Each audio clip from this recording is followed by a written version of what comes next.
Good morning. You know, there was something nice last night as I watched the absolute demolition of the Minnesota Timberwolves. What a joke Minnesota was last night.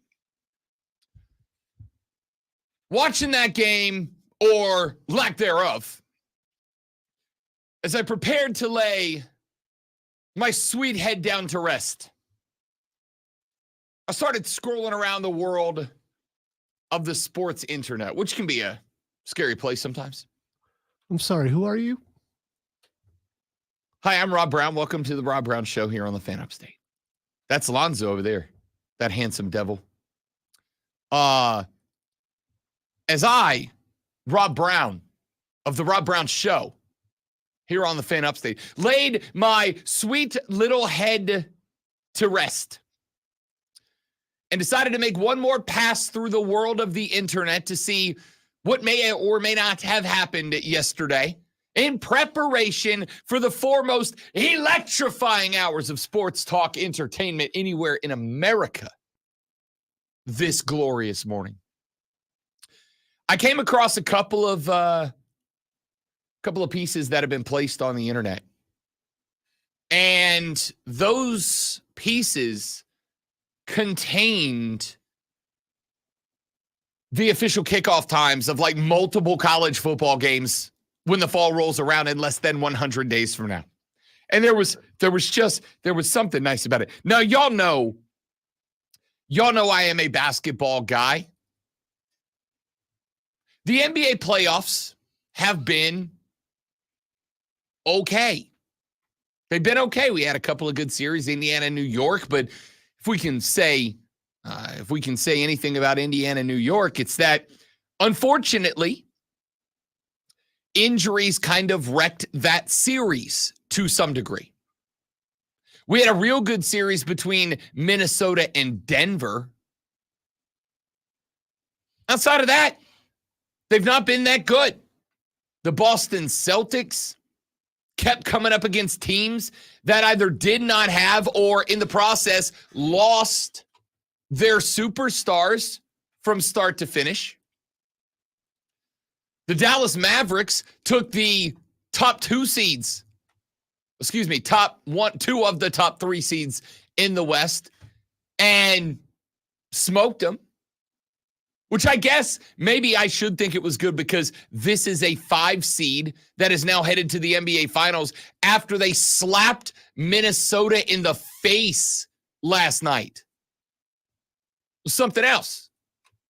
The NBA Finals have been okay. At the best, they've been okay. So as I laid down last night and I started scrolling around the world of the internet, I found multiple pieces that laid out the start times of SEC and ACC football games when the fall rolls around. I started reading OTA reports from the National Football League. Started reading about what rookies were doing and what first-year head coaches were doing. We got our Hard Knocks selection. It will be the Chicago Bears. Surprising to probably nobody as the teams were eligible. Is Caleb Williams the most anticipated rookie quarterback of the last decade? Is there more anticipation about Caleb Williams than there were any other quarterback? This is the first team selected since Baker Mayfield and the Browns 60 years ago in 2018 to be featured on this documentary. I don't know why I said it like that. It was amazing. I'm glad I was here for it. Is that how British people say it, I wonder? I feel like it has to be, right? No? Documentary. Documentary. Yes. Why did I say documentary? It's like dysentery, I guess. I don't know. Either way, first team to be featured on this documentary since 2018 that has a number 1 overall quarterback at the helm. I know we're a long time for football, but great one last night. I just started to get the itch a little bit. And I'm excited about this weekend in sports. We've got NCAA baseball championship regionals going down. South Carolina visits the NC State hosted regional up in Raleigh, North Carolina. Wofford is headed up to Chapel Hill, North Carolina to take on LSU later on this afternoon. And then, of course, right down the road in Clemson, South Carolina, we've got a regional this evening hosted by the Clemson Tigers that will also feature the Chanticleers of Coastal Carolina, along with High Point, who is Clemson's first opponent, coming up this evening. I have said, continue to say, and don't have any reason to pick any different. College baseball has the best postseason in all of sports. And I'm going to try to sell you on that later in the show. I'm going to try to get you on board with the knowledge, not belief, not feeling, the knowledge that college baseball has the best postseason in sports. I'm going to give you my entire argument as to why I believe that to be true, and I'll see if I can get y'all to go out of your way to tune into the college baseball playoffs beginning tonight. But where the hell else do we start but what happened last night? Lonzo remains a perfect all of them for all of them in predicting Dallas Mavericks games in this postseason. Effectively, the oracle of the fan upstate is going to win us all $1 million when the NBA Finals roll around next Thursday, June 6th for Game 1, as he correctly predicted that Dallas would go on the road and get that dub last night. Lonzo is a superstar. Hard to argue. 36 from Luka, 36 from Kyrie in a game where Anthony Edwards and Karl Anthony Towns scored as many combined points as they did at any point in this series. The game was never close. Never close. I had 3 picks for the scoreline. I had a bunch of props last night, but I had 3 picks on the scoreline last night.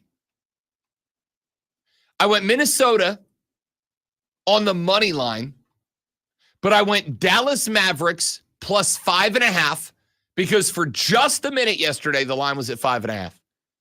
I went Mavs plus 5.5, but I went Minnesota on the money line because I did think the Timberwolves would win, but I thought it was going to be like a point or two, right? Thought it was going to be a close game. Like Lucas got an opportunity late and misses, or Ant-Man hits a dramatic dunk with a second left. I really did think Minnesota was going to make this a compelling basketball game. They did not. They didn't. And it was so bad. I was texting back and forth with friend of the show, Joey B. Joey B and I got 18 in yesterday afternoon, and then we both went home. We were texting back and forth during the game.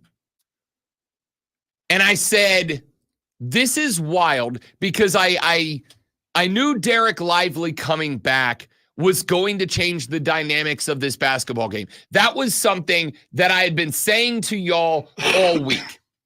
And I've been saying all week, Dallas plus 5.5 is the pick. But I think Minnesota wins.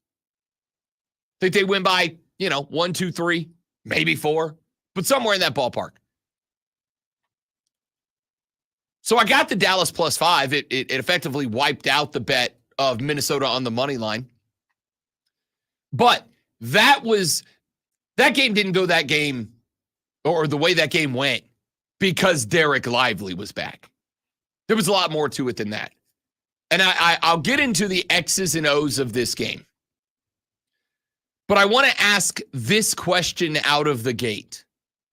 Because I had secondhand embarrassment for the Minnesota fans last night. Could you imagine dropping $500, $600, $700 to buy a ticket to go watch your team play a Game 5 at the house against elimination, and that is what they turn in? I had secondhand embarrassment for that team last night. Sincere question. Has your team ever embarrassed you? You ever been embarrassed by your team? I'm not talking about you lost and you go, that sucks. That sucks. Not our best effort, fellas. We didn't really have that in the bag. We weren't really super confident. We didn't play well, whatever. I'm not talking about playing poorly. I'm talking about an effort that you were straight up embarrassed by. Kansas City losing to the Raiders last year. That was embarrassing. I mean, afterwards we saw what they did. It was a wake-up call for them, but man, I believe it was on Christmas too. I believe it was. I believe I texted you to ask if they had ruined your Christmas. 31, what was it? No, it was Thanksgiving. It was Thanksgiving. It was a holiday. 31-17 last year. No, it wasn't. That's a lie. That's a lie. That's the game you guys won. What was the other game last year? Was it? It may have been Christmas. Now I got to find that game. Now I have to go find that game. Is this it? Yep. December 20th. It was Christmas Day. 2014 Raiders over the Chiefs in that one. Mahomes went 27 of 44, 235, a touch and a pick. You lost to Aiden O'Connell, who threw for 62 yards with 9 completions. Rushing yards, 157, including 145 from Zamir White, who hilariously did not score in that game. Anyway, that's what I'm talking about. Is there a game where your team embarrassed you? I'm not talking about lost. All right? Every team's going to lose. Nobody goes undefeated anymore. With the exception of college football, nobody goes undefeated. I'm not talking about losing a game. I am talking, and I'm not even really talking about losing a game in the regular season, because we've seen plenty of eventual Super Bowl champions get hammered in the regular season, and you go, it's not great, but, we're not dead. That's one thing. I am talking about like a postseason performance, a bowl performance, whatever. I'm talking about a performance in the limelight that your team just did not show up for. Joey texted the show. He said, I'm a Panthers fan the last 7 years. Texas said, I'm a Mariners and a Blazers fan. I've lived in embarrassment for years. That's the Blazers had a good, decent little effort when Damian Lillard was there. You ran him off. And the Mariners are good now. The Mariners had been hanging around the top or at the top of the American League West all season long. You're top of that division right now. In fact, you were top of that division and clear of the World Series champions by 3 full games. You're in a good spot right now. And also, Julio Rodriguez, one of my favorite baseball players on planet Earth. So you got that going for you, which is nice. I'm talking about a performance that maybe like you turned off the TV and you walked away from. A performance that you couldn't stomach it. A performance that, you ever done that thing, great one, where like you're so mad at a team or a TV show or a movie or whatever that all you can do is like sit back in the chair, arms crossed, fume a little bit, and just not talk for a minute? Yeah, I felt that way after Rogue One. Like, why did I waste my money on this? And now you make me do it with yet another horrifically bad take about a top 4 Star Wars movie. If you top 4. If you're into not having any hope at all and retconning. What do you mean retconning? There's no hope. It was not retconning. It was retcon. How was it retconning? How did Leia get the plans to the Death Star? It was aboard the emissary ship. How did it get there? Well, Bothan spies. Right, who were in Rogue One. Yeah. They all died. Yes, Yeah. they literally said that in 1977. Yeah, it's They set that up. It was on a tee for 40 years. all right. You're kind of making the point of everything that you're talking about. You're getting angry for no reason.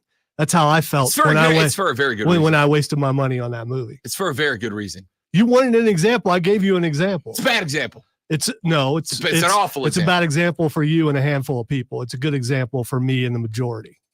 'Cause You are absolutely not the majority. I am the people's champ. And I know for a fact you are not the majority on this because it is a piece of conversation that whenever that movie comes up, you come up in my personal life.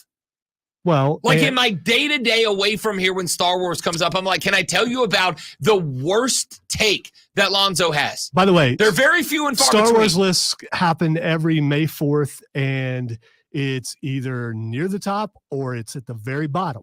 So there are other people who think the way that I do.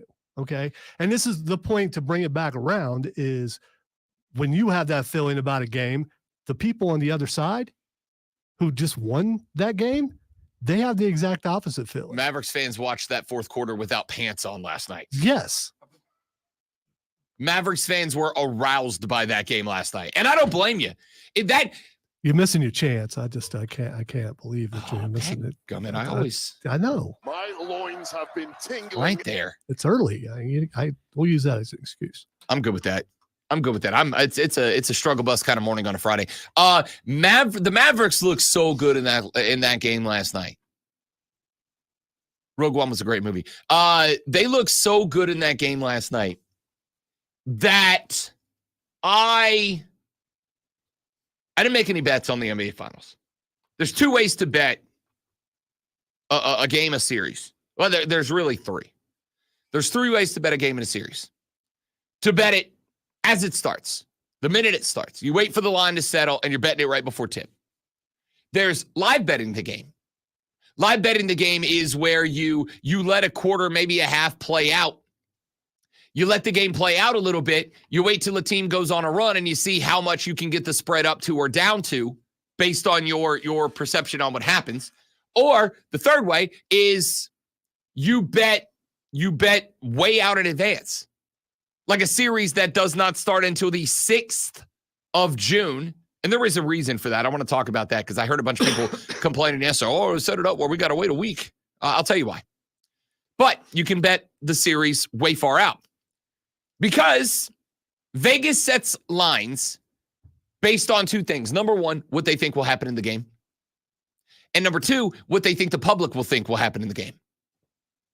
Dallas dropped in last night as like a plus 225, 250 underdog to win this series. Boston's like minus 220. They think it's going to be relatively one-sided. Maybe Dallas gets a game, maybe two. So if you think Dallas can get in there and maybe steal this series away from Boston, then if you want to bet it, you want to bet it right now. Or maybe you want to wait to see if the spread goes. Either way, the point here is if you'd have asked me yesterday afternoon, Rob, who you bet in Dallas or Boston? I think most of America would have said, oh, Boston. Boston. As much as I respect Dallas for getting here, and they have absolutely slapped me in the face because I disrespected them the entire ride, I'm picking Boston. The third and fourth quarter of that game last night made me not bet the series. I'm like, let me have a couple of days to think about this.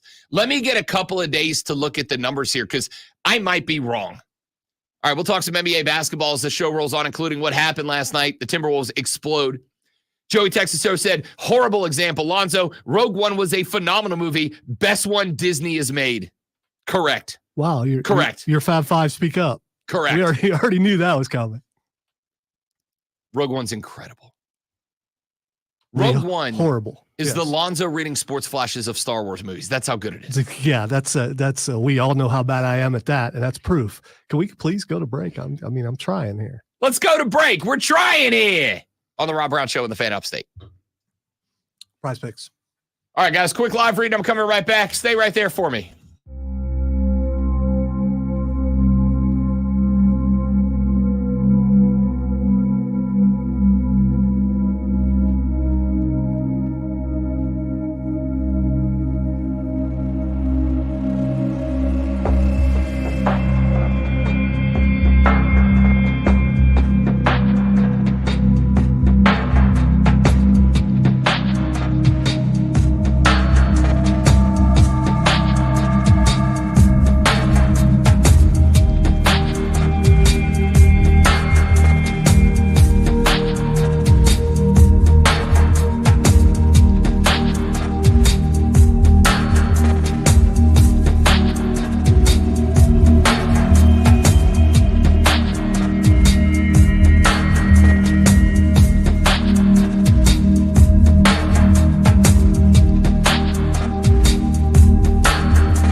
much as you would think. I think it's Smoke more show or recognizable? No, I think it's more she knows how to accent things. In this, Not as much. well, she's like a nerd wearing flannel, and it's yeah. Love that. Love that.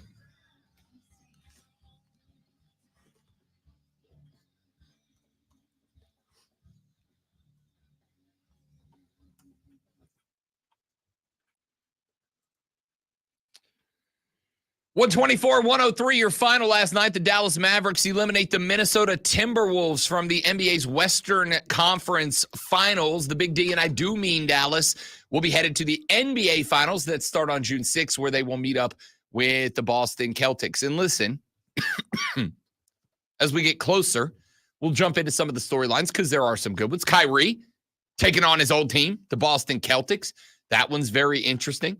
Kristaps Porzingis has been one of the forces in the NBA for years, but has never really made it to the stage where he's been able to display who he has grown into as a basketball player like he will in this series. There's a lot of great storylines from Dallas v. Boston, but let's talk about what happened last night. Let's start with this one. And this might be something that shocks some of you, a realization that I had last night during this game. And Lonzo, I'm going to give this realization because it blew me out of my chair last night when I finally caught on to this. I recognized I was watching the game play out. You know, I know ball. I'm watching and I'm like, how did I never see this before? But I made this realization. Great one, your knee-jerk reaction to this. Here's the realization I had. Luka Doncic is good at basketball. You know, it takes some people time to come around to something that maybe they didn't see. And I'm glad you finally are able to see this. Maybe someday you'll see how bad Rogue One is. It's not going away. You're wrong. You're just wrong about that. Luka Doncic is very good at basketball. And I know that Luka has rubbed some people the wrong way. Really, this postseason, not that this is new. Why? With what? The complaining about calls. The constant complaining you about mean calls. the superstar complaints that all the superstars do? Yeah, Luka's very demonstrative about it.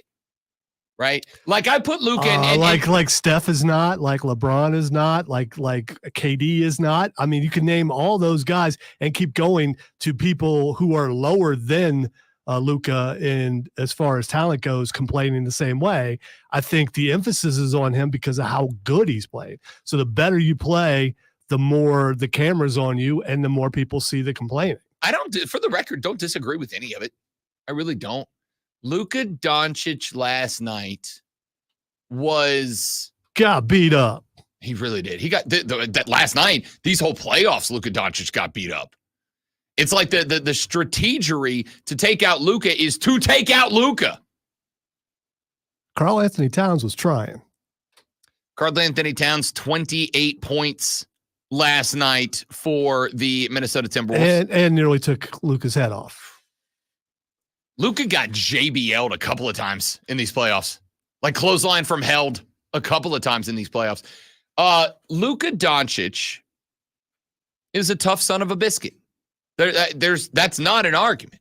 You can absolutely say that he rubs you the wrong way because of the complaining about calls. I completely agree with Lonzo, actually, that he is absolutely not the only one that does it.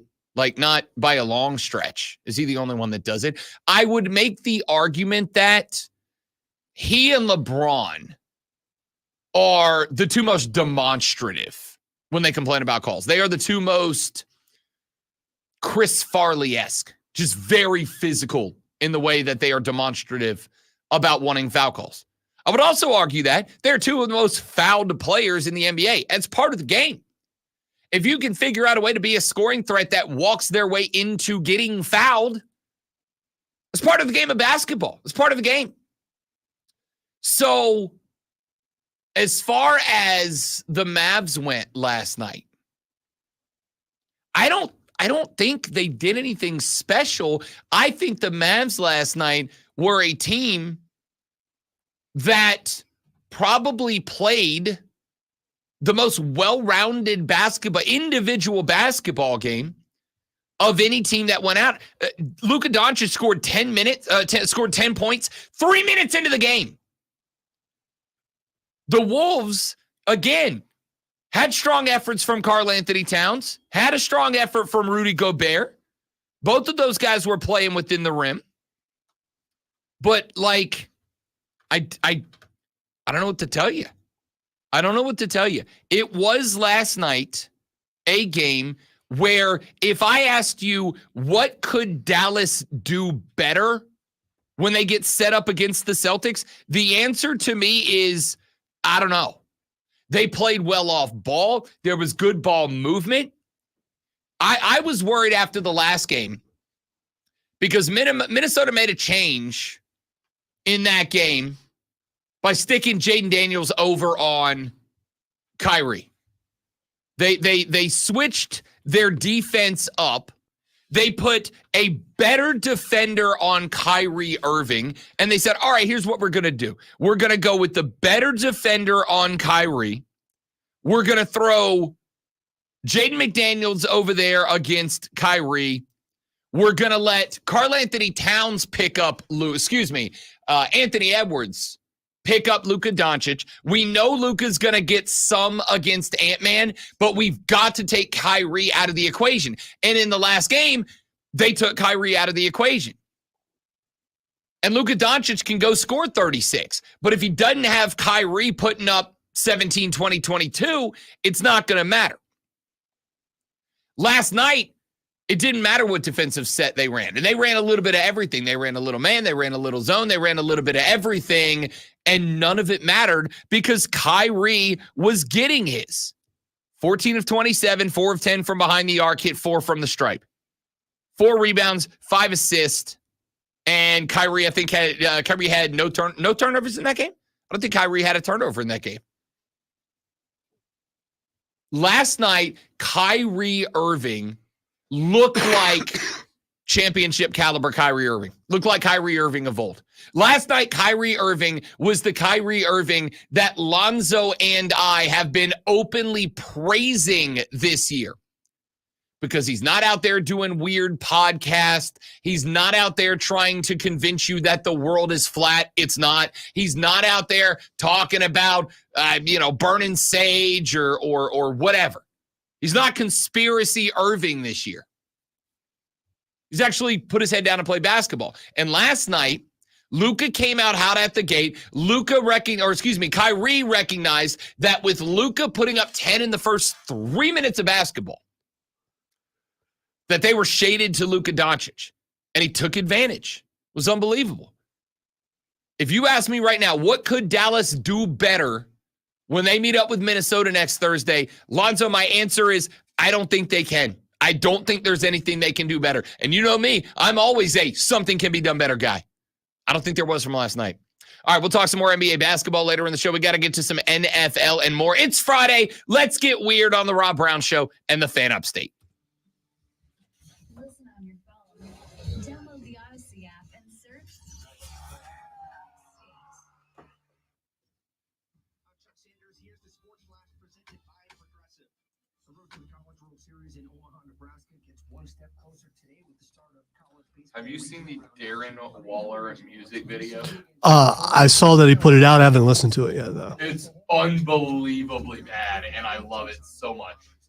It's worth the watch for 2 minutes. Okay. Well, that's that. All right. I'm trying to figure out what some of this stuff is. And I've lost my yeehaws. You should be happy. I have no idea where my yeehaws are.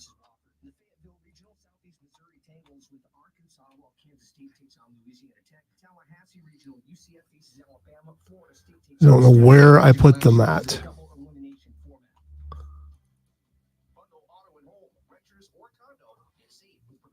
I'm so very disappointed.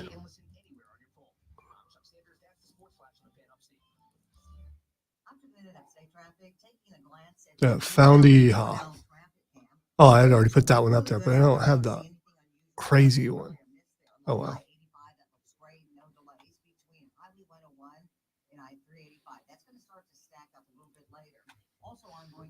Where the heck is Bill Brooks?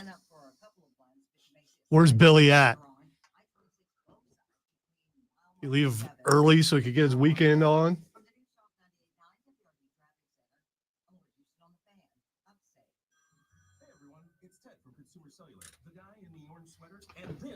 Danica Patrick is a moon landing denier. No. Yeah. What? Danica Patrick just acknowledged that she believes that we faked the moon landing. Okay. So why keep spending more than you have to? Seriously, wake up and call 1-888-FREEDOM or visit consumercellular.com. So is like Dan Aykroyd. I mean, there's some people out there. Aykroyd's a denier? Oh yeah. Really? He's big time conspiracy theorist. Huh. Okay, wait a minute. I gotta find that.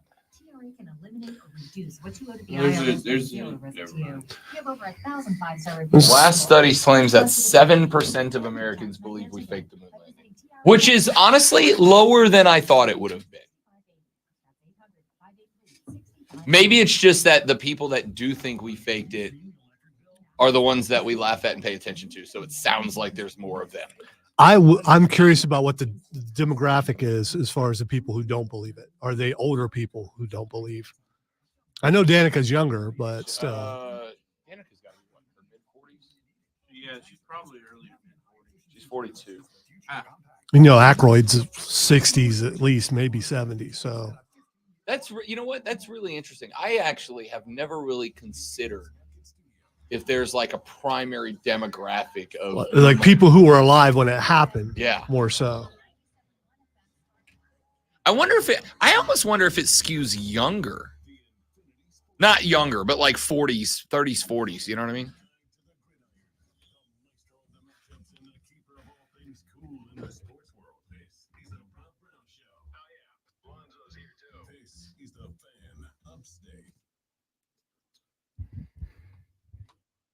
So during the break, I got some interesting information. It turns out, apparently, Danica Patrick is a moon landing denier and acknowledged it. Shockingly, it was on the Joe Rogan podcast. But apparently, Danica Patrick has acknowledged that she believes the moon landing was faked. I don't have any more to add to that. This isn't a segment I'm doing. I'm not doing a shtick about it. I just learned that information and felt compelled to share it with you. Danica Patrick believes we faked the moon landing. I also learned during the break, because once I learned that information, I allowed my ADHD brain to become completely and entirely hyperfixated on that information. And then went and learned that recent studies and surveys say that roughly 7% of Americans believe the moon landing was faked, which is, if I'm being honest, actually less than I thought. I figured it was going to be like 12, 13, maybe tops 15% of Americans believed that the moon landing was faked. Apparently, last survey, it sits around 7%. And my assumption was that it is just that the people who deny it are hilarious, so we put them on the internet, so it just feels like there's a lot more of them than there are. Which radio station in the building would you think has the most people who would deny it as listeners?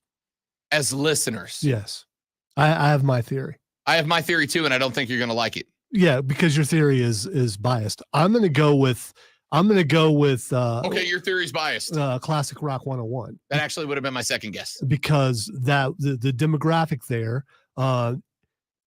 leftover hippies, 70s, 80s. I think the people who denied it the most were around when it happened, and they told their kids, and their kids believed their mom and their diddy. I hate that word. Yeah, me too. That's why I say I don't know why it grates on me so much. Except for Mike Venditti. I love Diddy. I just hate Diddy. But if your dad is a Diddy, yeah, I just there's no I in that Justin, word. Is your dad a Diddy? No, I don't know. Because I don't know. He's worried he's going to be, It's dad. It's dad. You say daddy, I'm good with daddy. You can call your dad your daddy. I don't care at all, but it's an A, not an I. I can spell the word for you right now. Yeah, I'm okay with father. I mean, that's what my daughter calls me. Yes, Faja. Yes, we are very, she calls me father and I call her daughter. But anyway, it's a joke. I don't know where it came from. Exactly. But yeah, the Diddy thing. When I first moved here 27 years ago, I really had some problems with that, trying to figure out what the heck they were saying. I've got she can't hear me right now because she is partying on her bachelorette party. I've got her to stop it. It is my crowning achievement in our 4-year relationship. At least around you. Around me. Yeah. Around me. I don't know if she still does it when it's just the two of them, but I have gotten her to stop saying that. And we're straight up honest with her. Like, I want you to know I hate it. It destroys me as a person every time you say Diddy. My daughter will only do it if she's doing a Southern accent. Hi, Diddy. Or just trying to aggravate you. No, it's respectable. It's hilarious when she does it, but she's doing it sarcastically. I don't know where she got it from. Mine is from Anderson, South Carolina. So it was. We're gonna get in the car. I gotta call my Diddy real quick. I'm like, no. I do not accept. All right. So now we have talked about the moon landings. What's the problems that Diddy have had lately? Do you really want to use that name anymore? I mean, is this another way to get them to stop? Texture said 7% is shockingly low. I agree. It is shockingly low. Again, I think what happens with the internet. You never said your station, although we all know what you're going to say. I think what happens on the internet is that the crazy people get amplified. Because if somebody says, yes, we obviously landed on the moon, right? Like that's the overwhelmingly popular take. So if I go on the internet and I say, I believe the moon landing happened, I believe the Apollo mission was legitimate, then there's no point in retweeting me. There's no point in adding me. But if I go on the internet and I say the moon landing was fake, then a Hollywood movie studio, then you got 1,000 people across the internet who want to dunk and debunk me. And so they get amplified. And I think that's all it is. It's just the amplification of the outliers of society that we hear the most from, right? This is why every single day in America, 100,000 planes take off and land safely. But when something goes wrong on one, it's the number one news story in the world. It's like, yo, there's a 0.0000001% chance that you ever experience, and I'm not even talking a crash. I'm talking like a minor emergency on an airplane, like a 0.0000001% chance. You are safer in an airplane than you are driving 20 minutes in a car in any direction. But when one thing goes wrong, it's the only thing that gets the TV, right? So I think that's it. I think that's it. Texas says, I side with it being fake just so the USA beat the Soviets in the moon race. What if I told you we just beat them? What if I told you we just beat them? What if I told you we just did that thing? As opposed to we faked that thing when we just did the thing. Yeah, what if I told you? Why do we have to fake it? I mean, it's better to go, hey, we just planted our flag. Look at that. Yeah. What you got, Russia? Yeah. You want to ban us for I'm a real American? Yeah. You can go ahead and ban us for talking about the American flag and how we beat your butts to the moon. How about that, Russia? Boston Celtics Open is a heavy betting favorite over the Dallas Mavericks in the initial line set for the 2024 NBA Finals. The Celtics Open is a minus 225 favorites. The Mavs listed as plus 185 underdogs to open up this series. The C's Open is a 6-point favorite over the Mavericks in Game 1, which again is June 6th in Boston. Jason Tatum, the betting favorite for Finals MVP at minus 130. Luka Doncic is 2-1. Jaylen Brown 6-1. Kyrie Irving at 24-1 for the NBA Finals MVP. The Mavs began the season as 25-1 long shots to win the title. Those odds shrank to around 50-1 back in January, but Dallas obviously had a phenomenal upgrade around the trade deadline. Their number sank after the trade deadline, and now it is obviously all the way down at plus 185. That game last night, said this a little bit in the last segment, we'll talk a little bit about it now, and then we will get away from basketball in hour number 2, water cooler cheat sheet out of the gate at 7 a.m. That game last night, if you ask me what Dallas could do better from last night in order to beat Boston, the answer is I don't know. I don't think there is anything. I think they successfully attacked Rudy Gobert in a way that kept him moving throughout the game. They never really let him get the feet and get comfortable. Obviously, it is going to have to be a bit of a different plan because Kristaps Porzingis is a dramatically better offensive player than Rudy Gobert. However, Rudy Gobert is a dramatically better defensive player than Kristaps Porzingis is. The security blanket for the Mavs has been, how many times have I hammered this point home over and over and over again? But I do so because it's true. The success for the Dallas Mavericks originates from the 5. I know we want to say it's Luka. I know we want to say it's Kyrie. And obviously, as was demonstrated between Game 4 and Game 5, yeah, you got to have both those guys scoring buckets for sure. But the strength of the Mavericks is at the 5. The strength of the Mavericks is the ability to send in Daniel Gafford, get 4, 5, 6 minutes of real tough basketball, flip him out, bring in Derek Lively, get 4, 5, 6 points of real tough basketball, flip him back out, bring back in Gafford, and go back and forth and back and forth. In fact, last night, Derek Lively took another JBL clothesline to the back of the noggin, and he went down for a minute. And when he went down, that game was not over at that point. I mean, at that point, Minnesota was down like 20. But how many 20-point leads have we seen erased in these NBA playoffs so far? Happened to the Lakers multiple times. I think didn't it happen to New York at one point or Indiana? We have had multiple spots where 20-point leads have been erased in a single game. So when Derek Lively went down taking the JBL shot to the back of the head, I immediately was like, uh-oh, they're in trouble. They're in trouble, right? Because now it's Gafford by himself, and Rudy Gobert is actually playing a pretty respectable basketball game right now, offensively and defensively. He was involved on both ends of the floor. So I'm looking at Derek Lively going down, and I'm thinking the door's open for Minnesota right now. The door is open with Minnesota because if Gafford can get wore out, I'm talking Rudy Gobert needs to have the game of his life offensively, and he needs to wear out Daniel Gafford. Then there comes a window somewhere in the fourth quarter.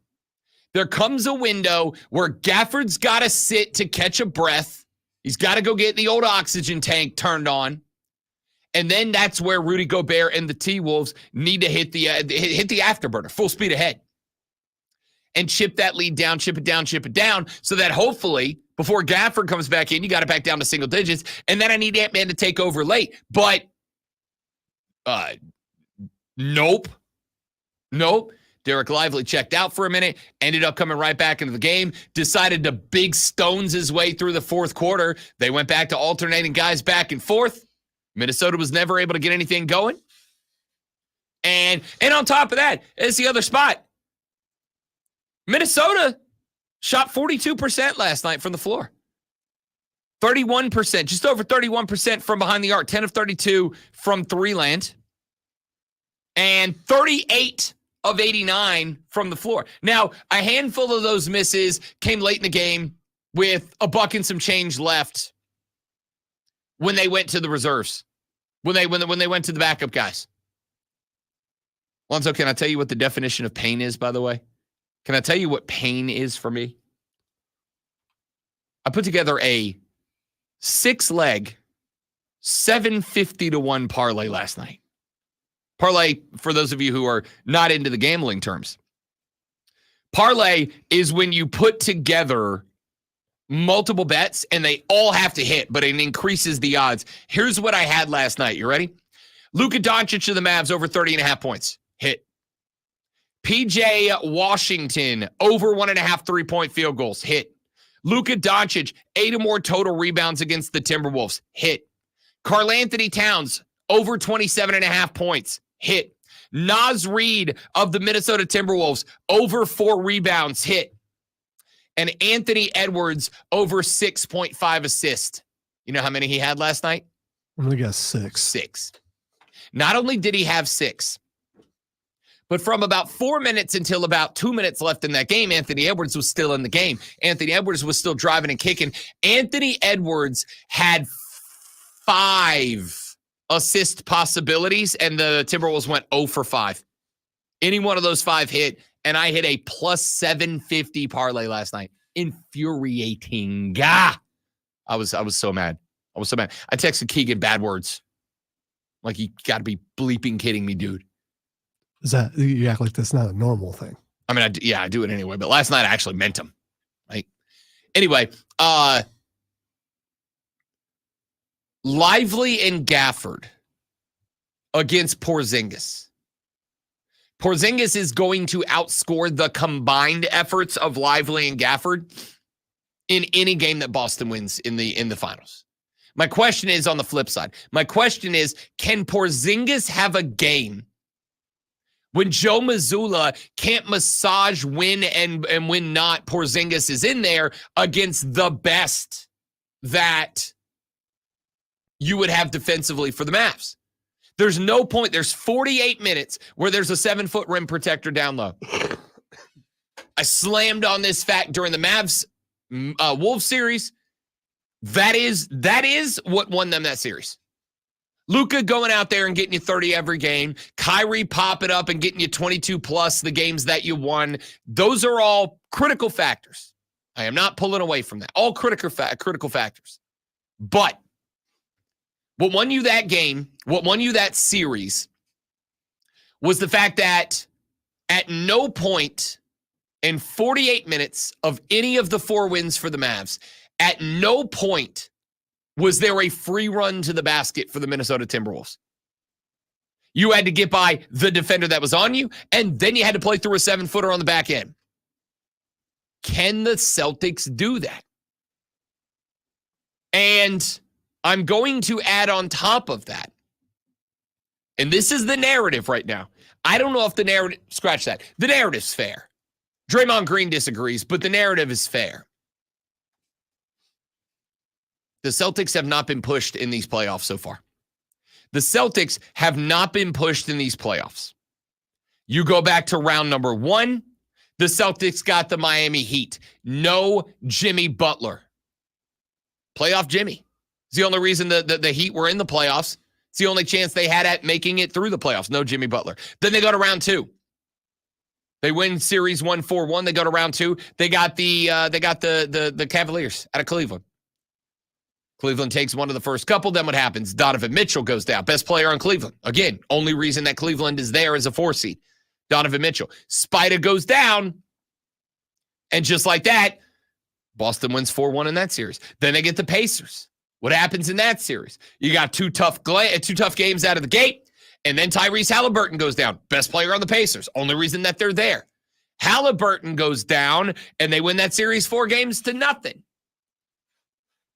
Boston has had a Powerball ticket in these playoffs because every series that they have played so far featured not the best player on the other team. No Jimmy B in round 1, no Spida round 2, no Ty in round 3. Boston all the way to the finals. So, you got Boston going through this playoff bracket, not playing more than 4 games against the best that the other teams had to offer talent-wise. Then they get to the championship. They are going to have 9 days of rest in this championship. 9 days, and Porzingis has not played since the start of the playoffs. So my question for y'all is, and we're going to get away from basketball in hour number 2, talk some football. But my question for you here is, with 9 days of rest, with having played a combined 4 games out of, 14? 3 series with 4 wins and then 2 losses, so 14 games total. In 14 games, 4 of them did they play the other team's best player. 2 from Spida, 2 from Tyrese. So, with 9 days of rest, with Kristaps Porzingis not having played in 4 weeks by the time this starts, and the fact that Boston played 4 out of 14 games with the best the opponent could line up against them versus Dallas, who's going to have 6 days of rest, so less rust on them. Nobody is hurt. They're fully healthy, and they have been battle-tested in these playoffs. I'm having a hard time, Zoe, talking myself. I'm not going to do it. I'm going to wait a couple of days just to kind of let the newness of what happened last night wear off. I'm kind of hard-pressed not to put a Mavs bet down to win these NBA Finals. Hey, why not? You're not getting anything from me yet. I was really hoping you were going to feed the baby bird right there. Yeah, we got time. Fair enough. We do have a week. We'll see how it plays out. Bam Bam from Boiling Springs text the show, said, Rob calling it now, Dallas in 6. All right? So the Rob Brown Armada leaning the direction of the Mavs by one listener. I lean into the sports. That sucked. Sports Flash. Oh, I'm bad at this. Yeah, if you leaned in, I'd move and watch you fall and laugh. Get up off the ground. The Braves dropped 3 out of 4 at home against the Nationals after a 3-1 defeat yesterday. Ray Kerr got the start for Atlanta and went just 3.2 innings, giving up 5 hits and 3 earned runs before being relieved. Atlanta's offense continues to struggle, producing just 5 hits, including a pair from Marcell Ozuna and Ozzie Albies. And the Braves stranded 7 on base. Atlanta starts a 3-game set against the A's at home today. The NFL has selected the Chicago Bears, also known as the Chicago Bears, to be featured on this year's edition of Hard Knocks. This will be the first time Chicago has been featured on the show, which has run since 2001. Hey, check out our new afternoon show from 3 to 7 p.m. It is Wire to Wire. Cole Bryson and Diesel get you up to date on the latest local and national sports news. Great guests, great debate, and a whole lot of fun. It's all Wire to Wire.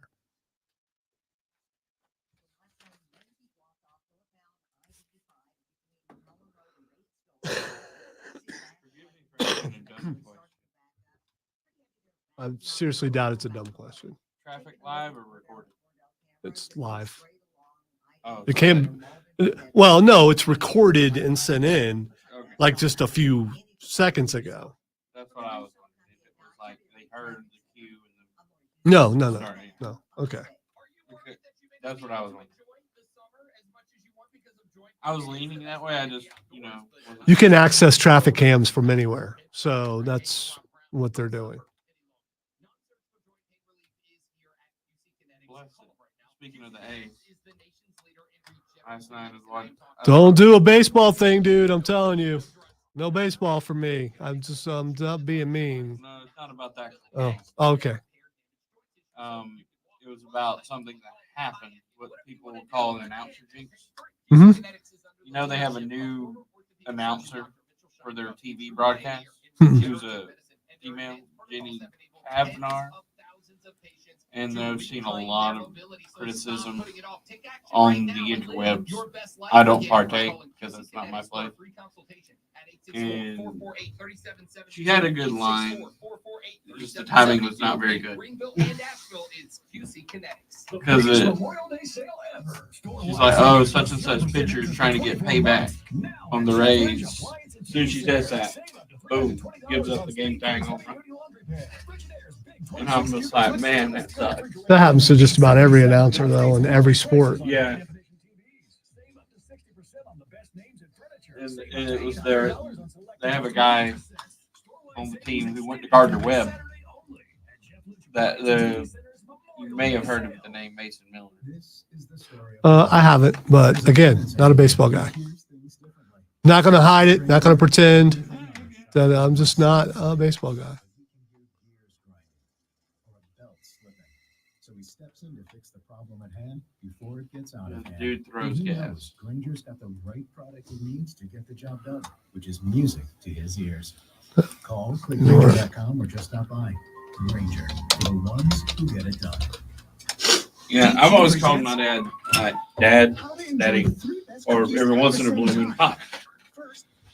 To answer your question from earlier. I don't know. You were hesitant. No, you said Diddy, and I'm like, I've never called it.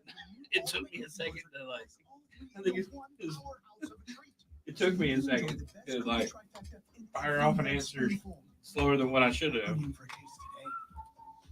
I've been raised here my whole life. I've never called my dad that. Diddy. I don't know. It was awful fluid coming off your tongue right there. Made it sound like it's a natural thing for you. I'm just saying. I normally go with Dad. Call your dad whatever you want to. Just call him because Father's Day is coming up. What's up, Steve?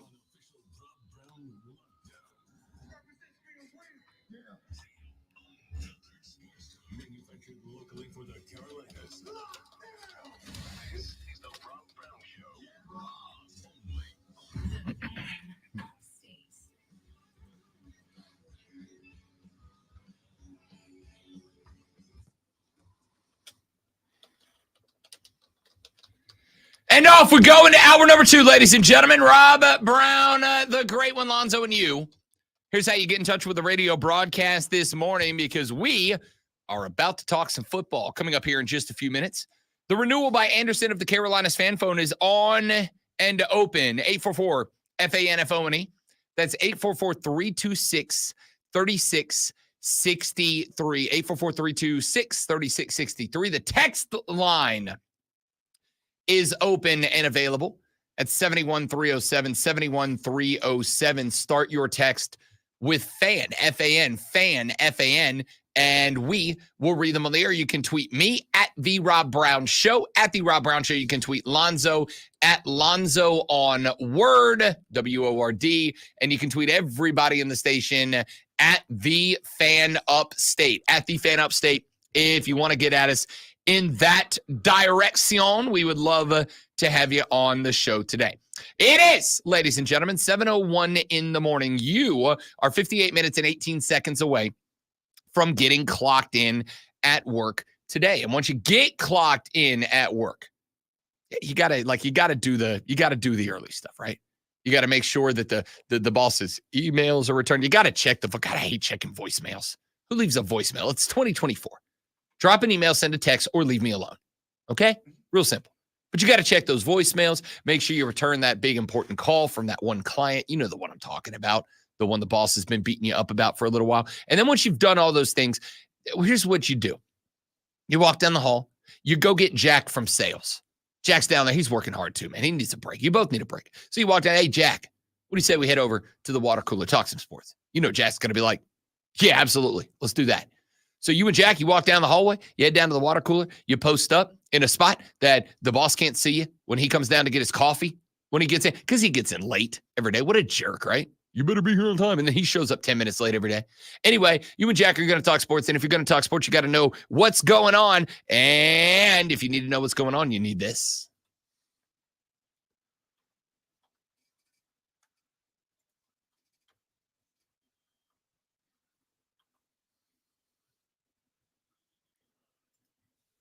Excuse me while I whip this out.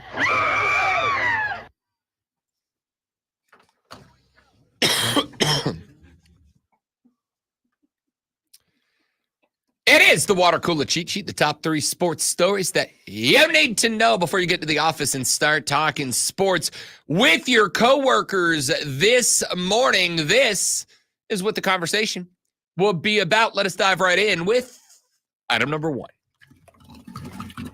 Item number 1 will remain for at least another couple of weeks, your playoffs update from the eve before. We start with the NHL. Last night over in the Eastern Conference Finals, dramatically more entertaining than the NBA Finals were, at least at the conference level.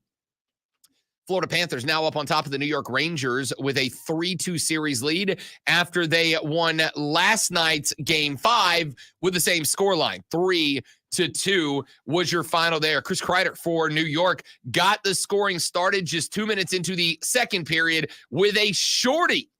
And the assist from Mika Zibanejad, his 12th of the season, Kreider's 8th goal of the postseason so far. That put the Rangers up 1, but Gustav Forsling, about 6 minutes later, drew the Cats back level. His 4th playoff goal caught the helper from Sam Bennett. That made it 1-1. Then we got to the third, and it was all Florida. 10 minutes in, Anton Lundell was able to get the slap shot in. His 3rd goal of the postseason gave the Panthers a lead they would not relinquish. Sam Bennett was able to hit an empty netter with inside of 2 minutes left to play to extend the lead to a pair 3-1. Alexis Lafreniere, with 50 seconds left to go in the game, did net one more for the Rangers, but it was too little, too late for New York, who is now headed back to Sunrise, Florida for Game 6. However, they head back for a Game 6 in which their backs are against the wall. They head back for a Game 6 in which they now face elimination and must win 2 straight. The good news is if they can win on the road at Florida, they will have a Game 7 back in New York. But the Panthers have been playing good hockey at the house. New York's already won in Sunrise, however, so nothing is a guarantee as of right now. That game will take place coming up Saturday evening at 8 p.m. 3-2, Florida leads the New York Rangers. Game number 5 of the Western Conference Finals, a Western Conference Finals that is all square at a deuce apiece between Edmonton and Dallas. We'll see the puck drop this evening at 8:30 on TNT. That game emanating from the Lone Star State. Over in the association, the Western Conference Finals is done. It took 5 games, 1 game longer than it took Boston to put away Indiana, but the Dallas Mavericks finish off the Minnesota Timberwolves last night, 4-1. You got 36 points on 14 of 22 for Luka Doncic. Also went 6 of 10 from behind the arc. Had 10 boards and 5 assists. The double-double was plus 22 in the plus-minus category. 36 also recorded by Kyrie Irving, his on 14 of 27 from the floor. That included 4 of 10 from behind the arc. Kyrie also chipped in 4 boards, 5 assists as well. 12 for PJ Washington, 11 for Daniel Gafford. And, that's it. Timberwolves had 28 from both Anthony Edwards and Karl Anthony Towns. It was the highest combined point total of the 2 superstars in this entire series, but they got nothing else from nobody else. No other Timberwolf was in the double digits last night. 8 for McDaniels, 9 for Gobert, 7 from Conley. You had no more than 7 from any player off the bench. That was from Kyle Anderson. Listen to the statistics here for bench players. 0 for 2 from the floor, 3 of 9, 3 of 3, 2 of 10, 0 for 3, 0 for 2, 2 for 3. The 3 of 3 and the 2 of 3 were both guys who played for 3 minutes at the end of the game when the game was already over. Awful. The Minnesota Timberwolves bench last night, what should have happened is they should have put the Timberwolves bench on a flight to Dallas where game 6 would have happened and then flown the plane back but left them there and made them walk back because they were atrocious last night. Minnesota shot 43% from the floor. Dallas shot 55%, including 44% from behind the arc, 15 of 34 shooting from deep. They knocked down 17 free throws in the effort. And now Dallas moves on to the NBA Finals, where they will take on the Boston Celtics. Game 1 of that series will take place a week from yesterday evening. Boston, big-time favorites to open. They are minus 225 to win the NBA Finals. Dallas is plus 185 to upset Boston in said NBA Finals. Let us move on to item number 2. I make this loss of the Atlanta Braves 3-1 to the Washington Nationals last night an item on the water cooler cheat sheet, not because the Braves lost 3-1. It's baseball. You're going to lose games. You're going to lose games to bad teams. That's how baseball works. 3-1, the Bravos fall to the Nationals. The reason that I make it an item on the water cooler cheat sheet is because the Braves have just dropped 3 out of 4 to the Washington Nationals. Not the Dodgers, not the Phillies, not the Twins, not the Brewers, not the Cubbies. They dropped 3 out of 4 to the Nationals, who are still, despite taking 3 out of 4 from Atlanta, in Atlanta, by the way. This is not on the road. This isn't up in D.C., which is Truist Park North, if we're being honest. This is not up in D.C. This was at home. The Braves dropped 3 out of 4 last night because this offense stinks. Lonzo, I make this an item on the water cooler cheat sheet because I have flirted with it so far this season. I have teased it so far this season, but I'm going to today emphatically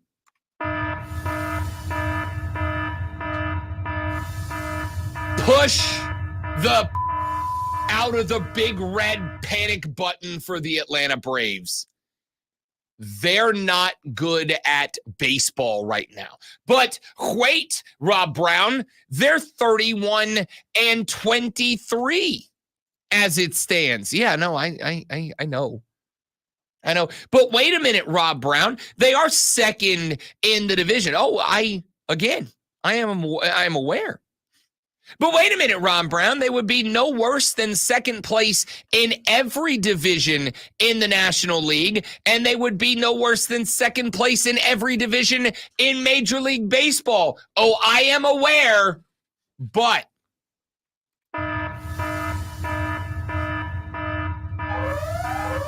alarm. No!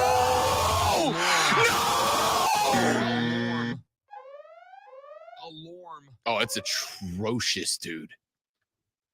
The Braves last night in a 3-1 defeat were able to come up with a grand total of 5 hits. Ozuna, the only guy on the offense that is hitting the ball right now. He is the only player in this lineup with a batting average that is over 300. He's batting 312 right now. He had a couple. Ozzy Albies had a couple.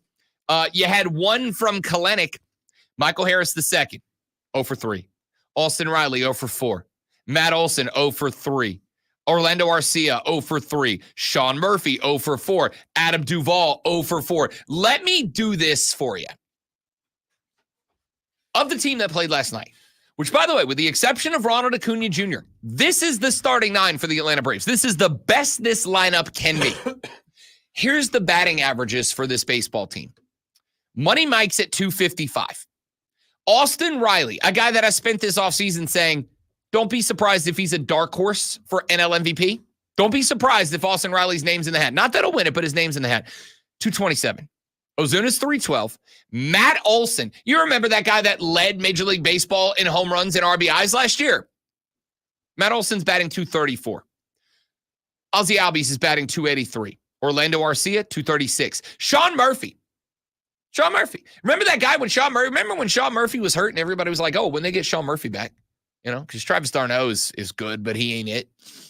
Chadwick Trump is good, but he ain't it. Remember when we were all waiting for Sean Murphy because when Sean Murphy got back, we were going to the moon? Sean Murphy's batting 143 right now. Adam Duvall gets brought back to Atlanta during the offseason. Everybody's like, oh, hell yeah, add him back into the platoon, right? Like, he's going to be a dude for this team. He's batting 196. And Jared Kelenic is batting 258. This offense stinks. And this offense doesn't stink like, oh, they're in a slump. Oh, no. This offense is bad. It is no longer I asked Cody Decker. He joined us on, what was it, Tuesday, Wednesday, whatever day it was. I asked Deck, I said, yo, is Atlanta a good team playing bad or is it a bad team? And he said, it's a good team playing bad. Too much talent. And here's the thing. On paper, too much talent. You're returning 6, just position players, 6 All-Stars from last year's All-Star team. Right now, you're sending 1. Marcell Ozuna is the only guy. Non-pitchers. Because Max Fried's an All-Star right now. I'd say Chris Sale's probably an All-Star right now. Of your position players, scratch that. You're sending 0 position players. Marcell Ozuna is a DH. The Braves have 0 position players that are All-Star caliber right now. Again, one more time, just in case any of you were confused. The Braves stink. We're officially bad. You must chill. We're officially bad. You must chill. It's not going to happen. We are now, Lonzo, 54 games deep in the season. This is no longer, it's early. This is no longer offenses got to find their rhythm. This is no longer, you got to give them some time to gel. This is a team that was together last year. This is not like a team of all new dudes trying to figure each other out. They have played 54 baseball games. And yes, I'm aware they've won 31 of them. And that's great. Can I be straight up with you? I got no idea how this team's won 31 games. I have no idea how this team has won 31 baseball games. The team that played last night should be where the Nats are at like 26 and 29. It's pathetic.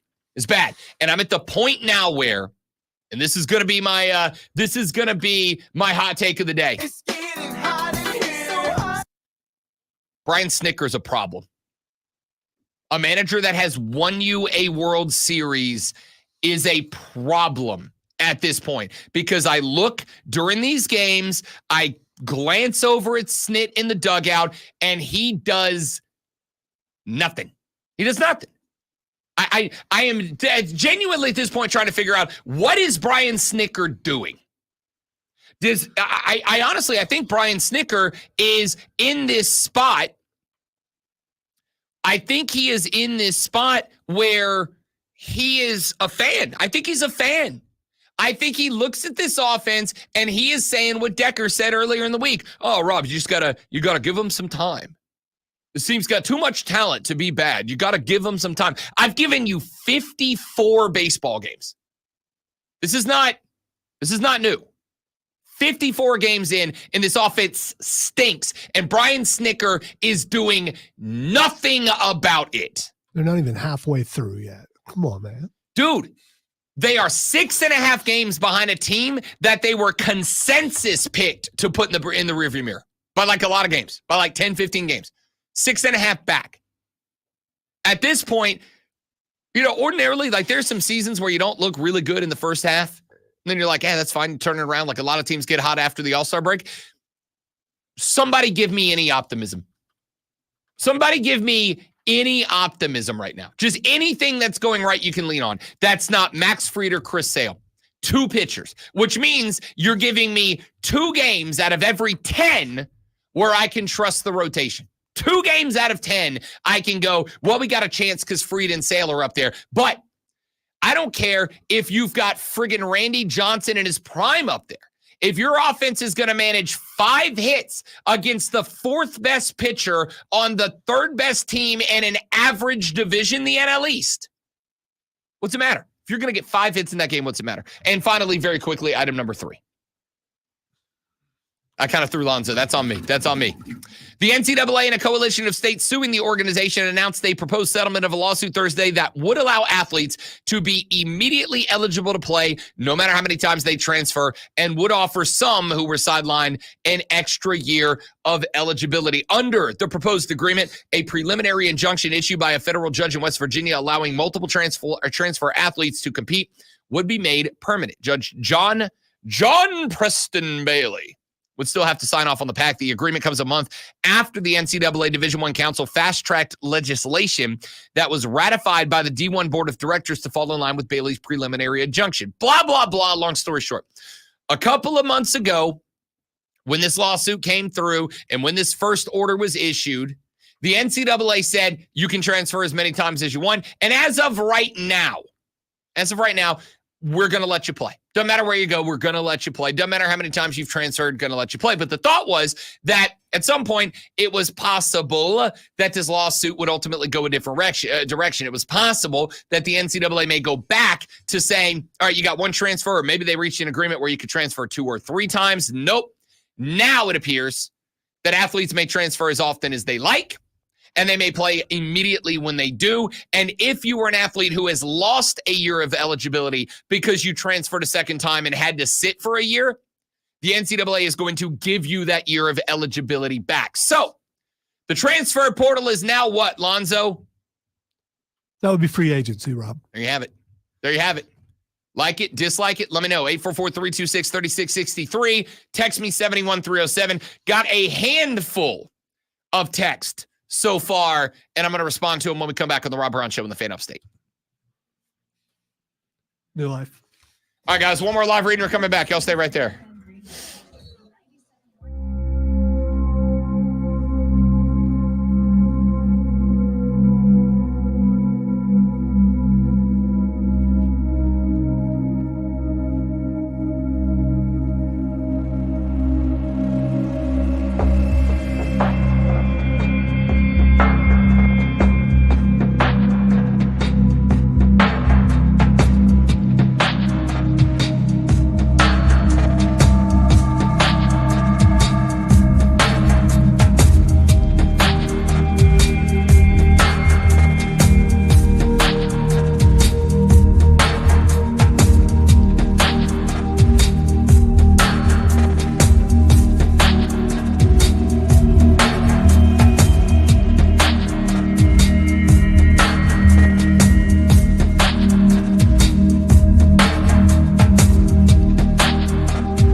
radio show continues. It is the fan up stage. Rob Brown with the great one, Lonzo with you. Keegan said the last time McKinney tore up his knee, y'all won the World Series. Maybe it'll happen again. The last time McKinney tore up his knees, the Braves didn't win the World Series. The Braves were also like okay that year, and they do have a record right now that is okay. But dude, like, watch this team. Honestly, watch this team. This team has zero confidence at the dish. This team has exactly and precisely like no chemistry with each other. It's a hard watch. You have got right now Max Fried pitching well. You've got Chris Sale pitching well. And what else? You drop 3 out of the 4 at home against the Nats. You drop 2 out of the 3 against the Pirates. You drop 2 out of the 3 against the Padres. The only teams that you have won series against since the beginning of May is the Mets, who are atrocious right now. Like, when I was growing up, there was the old phrase of at least we're not Alabama as a state. Wait, did they really say that as a state? Not like the school. Okay, because that's all right. Yeah, you're like, at least we're not Alabama as a state. Like we're bad, but at least we're not Alabama. That's how I feel about the Mets right now. The Mets are the state of Alabama of Major League Baseball. The Mets are trash. They're atrocious. So you beat them. Congrats, I guess. And you beat the Cubs. In fairness, taking 4 out of 6 against the Cubs, 2 out of the 3 at home, 2 out of the 3 at Wrigley. That's like the only thing the Bravos can stand on right now in this entire month. That's it. That's it. That's all you got. So I don't know what to tell you. Texter said, Rob, what's your answer for Atlanta right now? What does Snitker do? Start trying things, I guess, is my issue. Like, I know one of the oldest cliches, one of the most leaned on cliches in sports is, or really the most leaned on cliche in life is what? If you keep doing the same thing and expecting different results, that's the definition of insanity. Usually attributed to Albert Einstein. I'll be real. I think it's an Einstein thing. Yeah. I don't know if he said it or not. I don't care. It's a fair cliche. What are we doing? I mean, listen, there is one thing that I can hang on right now. One thing, which is the MVP is Alex Anthopoulos, general manager of the decade. Alex Anthopoulos won that World Series a couple of years back with the moves that he made, the Jorge Soler move, the move to bring in Jock Peterson. Like, he's the reason that team won a World Series that year. Those trade deadline moves were phenomenal. And he might do the same thing again this year. And I'll even go one step further. Here, instead of saying, I'll try to be optimistic for a minute. Here's the optimism. The optimism is, in baseball, the trade deadline is usually more active. And the trade deadline is usually more active in baseball because there are a lot of teams as we get towards the All-Star break that decide we're not doing anything this year. We want to go ahead and start stocking for the future. Like in football, this is usually an off-season thing, right? Teams either come into the year knowing we're not going to be very good, or they think they're going to be good. They end up stinking, and then they blow it up in the offseason. In baseball, there are plenty of teams that decide halfway through the year, all right, we stink. We're going to sell off our guys. We're going to get as much as we can in terms of resources and assets for the future. And so if you're Atlanta, I think you're waiting to see which of those teams you're going to be talking about. And I'm looking up and down the standings right now to see who might be a seller. I think Tampa Bay is going to be a seller. They're a game under 500. They are 10.5 out from the Yankees. They are 8.5 out from Baltimore. The Red Sox and the Jays, all 10.5 or more back in the East. All thought they were going to be, everybody in the East thought they were going to be competitive this year. Maybe the Red Sox were the exception. But everybody in that division thought they were going to be contenders this year, or at least compete for that division. We all knew it was going to be either New York or Baltimore. But Tampa Bay is a team that's won 100 games with the exception of last year, more in the past 7 years than anybody else. The Blue Jays, same thing. Shiny new toy every year in the AL East. Thought they were going to be good. Is there a Vlad Guerrero Jr. that's available to bring down and play for half of a season? I look across the AL Central. The White Sox. I don't know if they got anybody that's worth moving for. They kind of stripped that organization during the offseason, but they'll be sellers. The Tigers are 500 out of Detroit, but they're 9 games back of the Guardians. The Twins are 6 back. They'll probably try to stay contenders. The Royals are actually really good, 35-23, better than Atlanta right now. Over in the West, the Angels are trash. They're real bad. Is there a potential? And it would take the world, but where are the Braves struggling more than anywhere else right now? In the outfield. That's actually not entirely true. From the dish, Kelenic is one of the few guys that are up over 250 right now. But maybe you make a whole move to go get a Mike Trout. Hey, man, listen, you want to get the hell up out of L.A.? Would you like the chance to play in the postseason? Come to Atlanta for a half season. I know it's a dream. It's a pipe dream. But who knows, right? Give the A's half of your farm system for a sign and trade with Mike Trout. The Athletics already kind of blew it up. What about the Astros? Astros are 5.5 back in the West, but they are 7 games under 500 right now. Could the Astros be willing to make a move? Over in the National League, I don't know that anybody in your division is going to trade to make you better, but is there anybody that plays for the Mets that maybe you could get out of there? There are some guys there, McNeil, Pete Alonso, guys that may call it a career with the Mets at the end of this year. Might they be willing to come down to the ATL, get a chance to play in the postseason? I'll tell you what, I will forgive you being a New York Met if you come to Atlanta and help out. I'm willing to do that for you. What about over in the Central? Pirates were expected to be good. They're 4 games below 500, but they're 7 back in the Central. And despite the fact that I thought the Pirates were going to be at least okay this year, I don't really see Pittsburgh making a run back up at Milwaukee. Cincinnati, they're 8 games below 500. And then in the West, the Rockies are trash. Is there anybody in Colorado, anybody in Arizona? That team's 6 games back, 10 out of the division. That's a team that was in the World Series last year. Also made a big run after the All-Star break. And that's the other part of this is there are going to be some teams similar to the Bravos. There are going to be some teams similar to Atlanta that don't look great, but are going to be in the same boat as the Bravos looking to make a move. So the question is, what does AA do in that spot? But to circle back around and say, what do you do if you're Brian Snicker? I don't know. I'm going to start benching guys. Honestly, I'm going to start benching guys.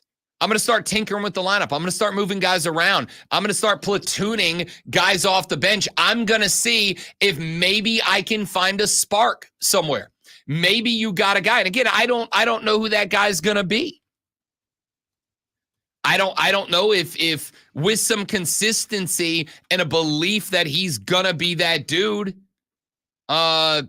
maybe you throw out I don't know, maybe you throw out a Luke Williams and see if maybe he's the spark off the bench. I don't know what the answer is. But what I do know is if the Braves are gonna keep doing this crap, if the Braves are going to keep doing this crap, if the Braves are just going to trot this same lineup out there and be happy to get 5-6 hits against one of the Nationals' back-end pitchers, if we're going to keep doing that, there comes a point where, and I hate to say this because I came into this year ridiculously excited about the Atlanta Braves.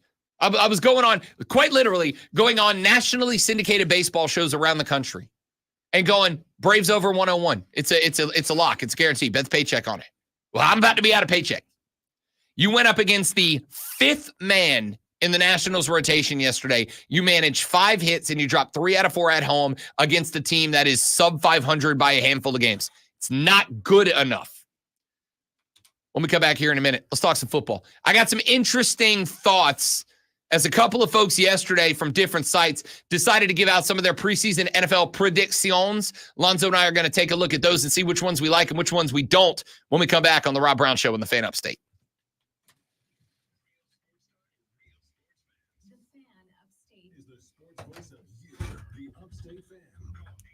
You guys are underwater right now? No, I fixed it. Okay. Yeah. I wasn't muted. Ah, okay.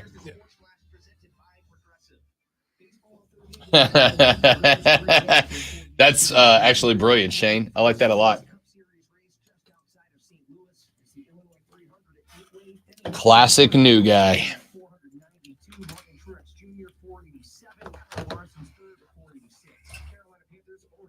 Activities continue today. The team has 3 practices scheduled after today. That's June 3rd and 4th, along with the 6th. After that, it's on to mandatory minicamp that's scheduled from June the 11th through the 13th. After that, attention turns to training camp in late July. Then the preseason schedule of the regular season. I was looking for pen and scrap paper. Opener, Sunday, September the 8th. Might be one under that stack to your left. Look underneath it. Don't write on that one, but there might be one underneath it.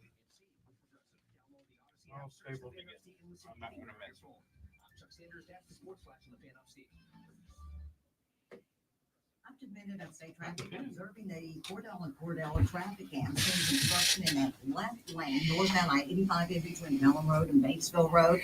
You've got some delays. That was pretty heavy there. I would say slow back to I-385. Now on the southbound side of I-85. Angel in the outfield, the Mike Trout story. I love that. That is For the new South 98.9 And Central have Traffic Center. that is 3 for when 5 or so.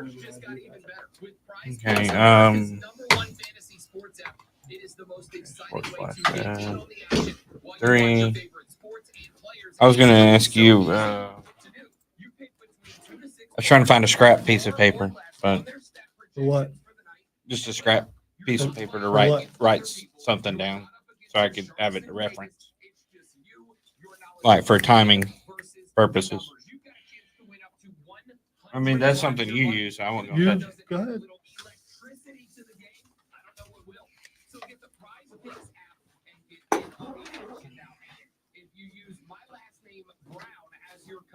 Prize Picks will match your first deposit up to $100. That's code BROWN for a $100 first deposit match. Prize Picks. Pick more, pick less. It's that easy.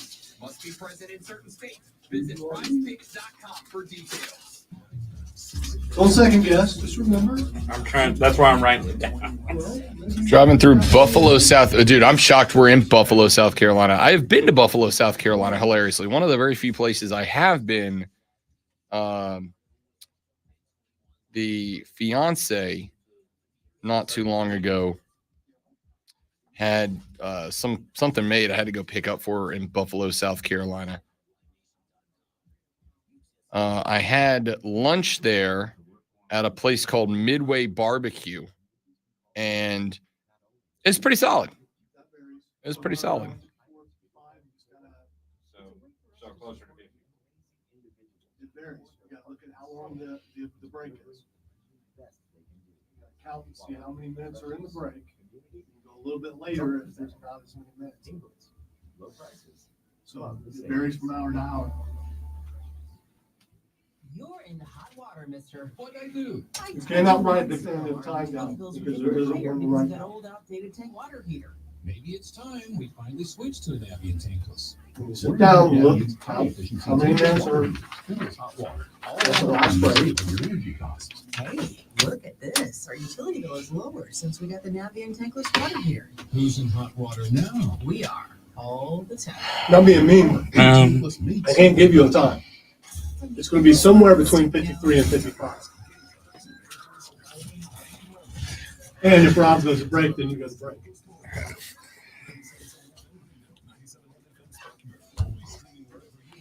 Rejoin. Talk to Robin Lonzo. Call 844-FAN-PHONE. That's 844-FANFONE. This is the award-winning Ron Brown Show. Mornings. On the Fan upstate.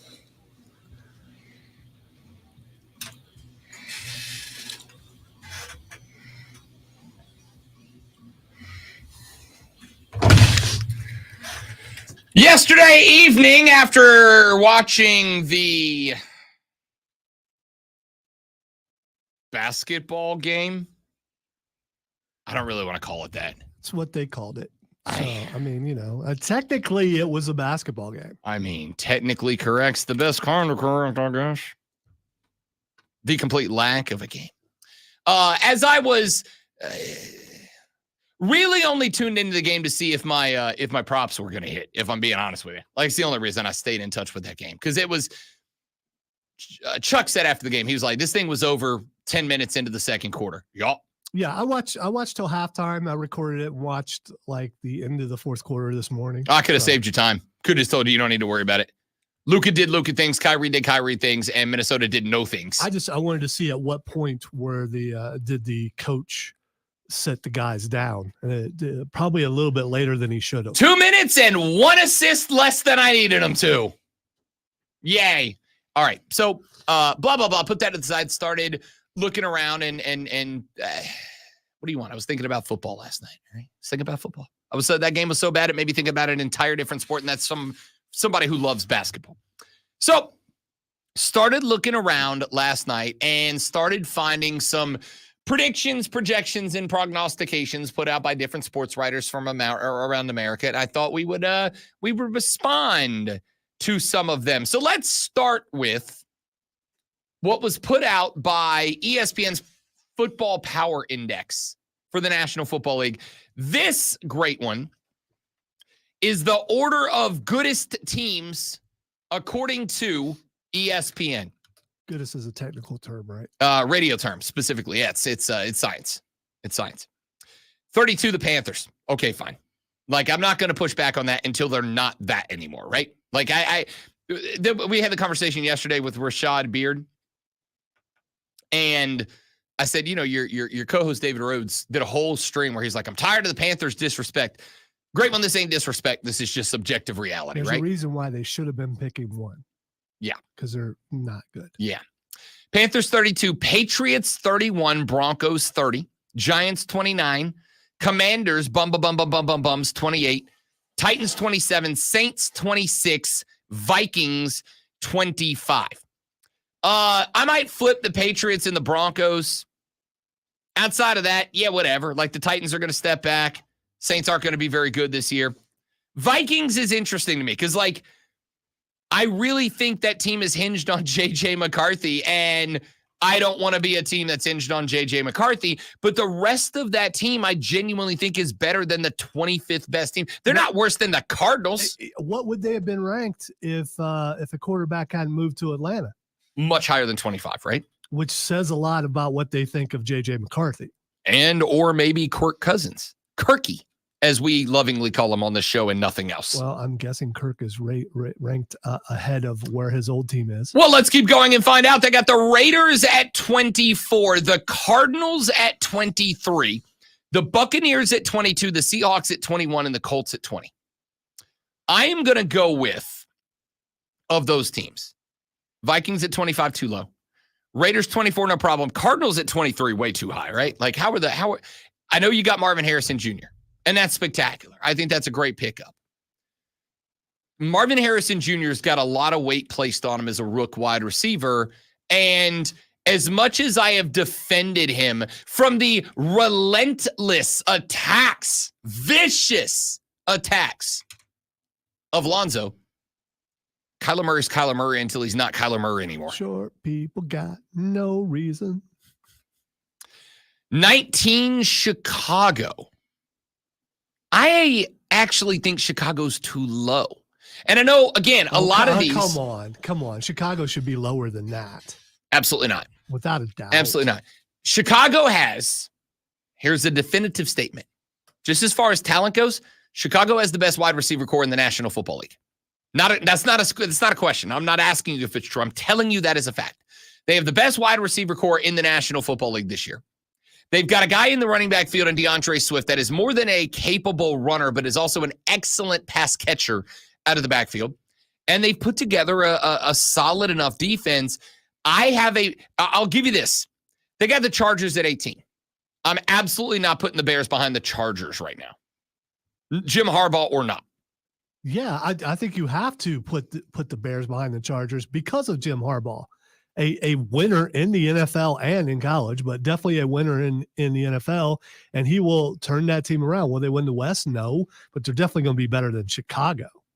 I will buy into the Chargers when you explain to me how it is that they got better around Justin Herbert right now. They added some offensive linemen. Great. How did the Chargers get better around Justin Herbert? Because they've been average. Just Jim Harbaugh? They just became a running team. They have. Yeah, they just became a running team, which will open a lot more things up for Herbert. To throw to who? You still got to have somebody to catch the football, and I don't think they do. They got the Steelers at 17. They have the Steelers listed right in the middle. I actually don't have a problem with that. I think a lot of people forget the Steelers were a playoff team last year, and in my opinion, they absolutely got better here. Absolutely got better. 16 is the Jacksonville Jaguars. I actually don't have a problem with that. I don't think talent has been the issue with the Jacksonville Jaguars the last couple of years. I don't. I think it has been just the inability to handle pressure. Now, maybe that does them up again this year. Is there a team with more pressure on them than Jacksonville? Maybe the quarterback's a little overrated. Could be. Maybe expectations were a little too high because of how good he was in college, and he was really good in college. That could be it, because you brought in a coach that should have improved his play, and I don't know that he got better last year. We'll find out. They have Kirky and the Falcons at 15. Better than average. I do not have a problem with this at all. I really do think Atlanta could be a good team. They are a team I'm taking an over bet on this season. I absolutely think Atlanta will be a good team. Bijan Robinson is the truth at running back. They have put together a good wide receiver core that has not had the chance to shine because quick pop quiz. Who was the quarterback of the Atlanta Falcons last year? Exactly. Started with an R. Desmond Ridder. Told you. Yeah. Who was quarterback the year before that? I don't know. Big, tall Hawaiian guy. Oh, yeah. Yeah, exactly. Exactly. You get my point? Quit. Marcus Mariota. Yeah. Who the did pretty Falcons, well the first couple games and then fell off. Yeah. The Falcons have been a rudderless ship the last couple of years because of the quarterback spot. Again. Yeah, but you already created some possible controversy by drafting a quarterback when you just got Kirk Cousins. I think it's going to come down to what Kirk Cousins decides. Is he going to prove everybody wrong and go, this is how stupid the Falcons organization is for drafting, or is he going to get in his feelings, which he bet very well could be, and do horrible? I've said a couple times, we don't have to go into this whole thing right here. But I've said a couple of times, I think the whole quarterback controversy going to be causing a problem thing in Atlanta is just dramatically overblown. I think it's dramatically overblown. Listen, I came around here to the other side, and you're already having problems. You're a host now, Lonzo. Because I'm on the you're a host now. I've been there for like I get to come at you now. 7 years. Oh, come embrace bro. debate.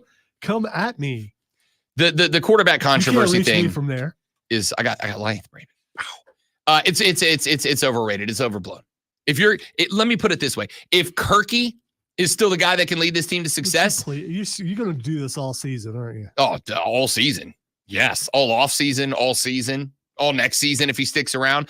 If Kirky is a quarterback that is capable of leading the Atlanta Falcons where they wanted to go when they signed the guy, then Kirky's got to be mentally tough enough to put the Michael Penix Jr. draft selection in the back pocket. They got the Browns at 14.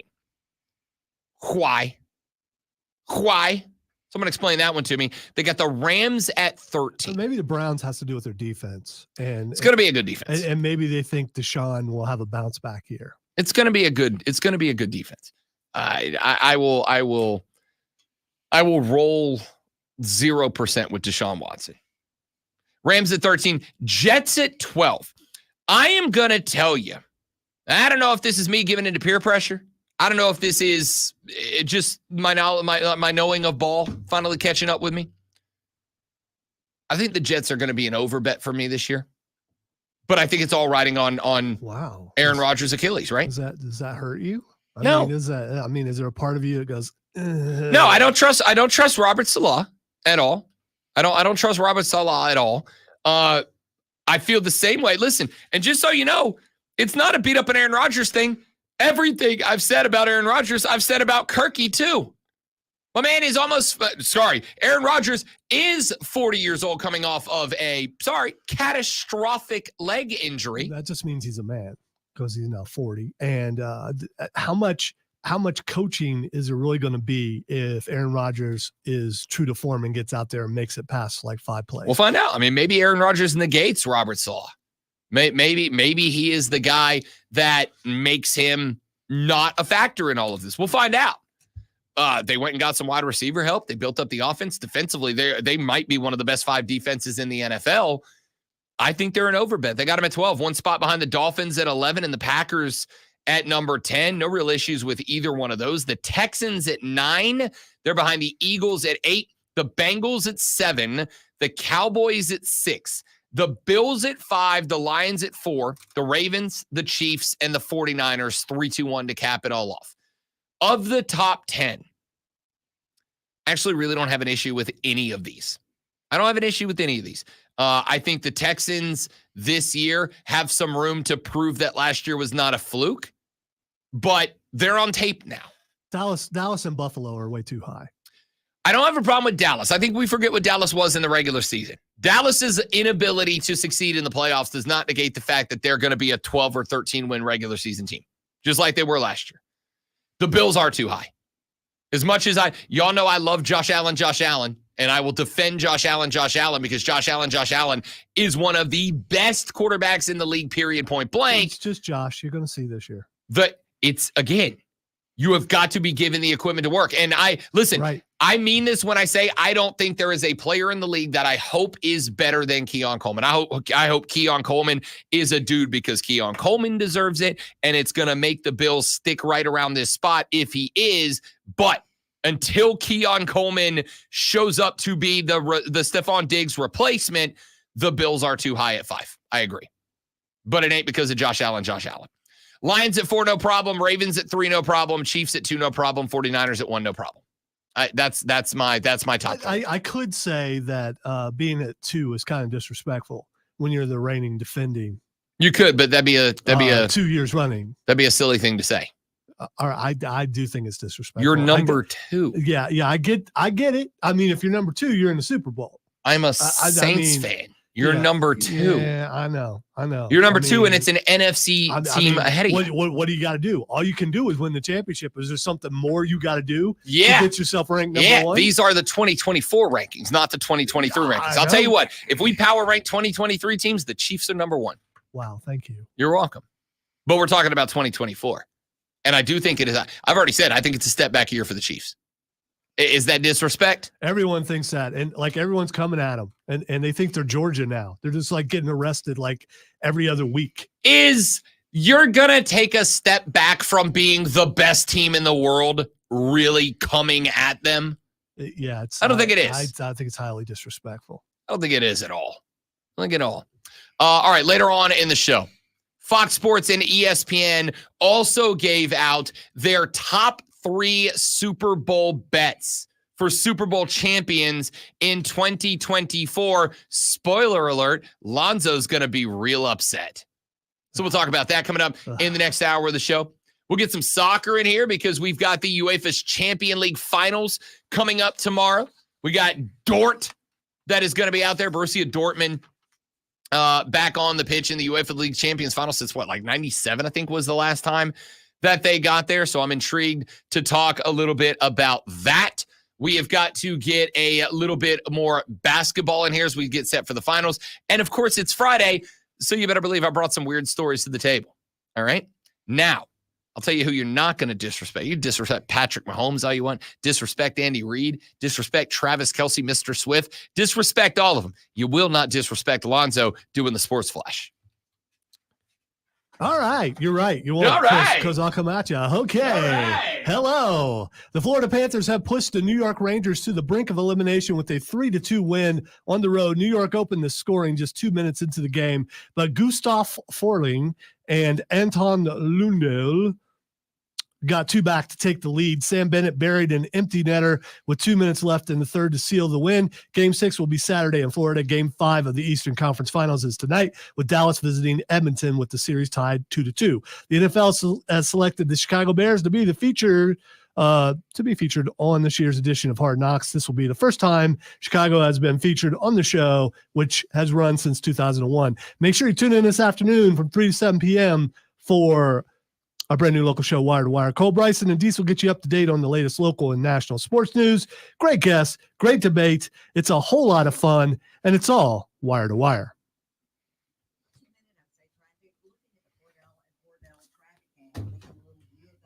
Okay, now you need to time it to the top of the hour. And you got this. I'm not being mean. Don't take me as being mean. No, I'm not. It's just like that's what's kicking my butt. No, you're good. Like I'm struggling with how to. Counting is difficult for everyone when it comes to time. It has nothing to do with 4 + 4 or whatever. This is time counting. And this break was really full. But the only thing you can do going into that is give Rob the sign that he needs to go to break. That. I didn't know when to actually. Well, that's why I said you needed to count. I saw it go into there, and I'm just like, and then it does all this crap. Are you counting? Is it going to be like 8:01? Come on, man. Count.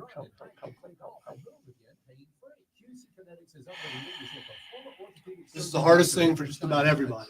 Don't beat yourself up about it. But you got to practice. I am, and it's just. Get rid of the promo. What? Realize which one's the promo. That one? The Pankin. Yeah. It could be purple, I guess.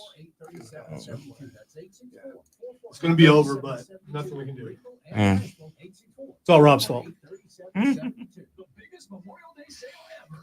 Uh-oh. Brother Silas is in the house. What's up, Brother Silas?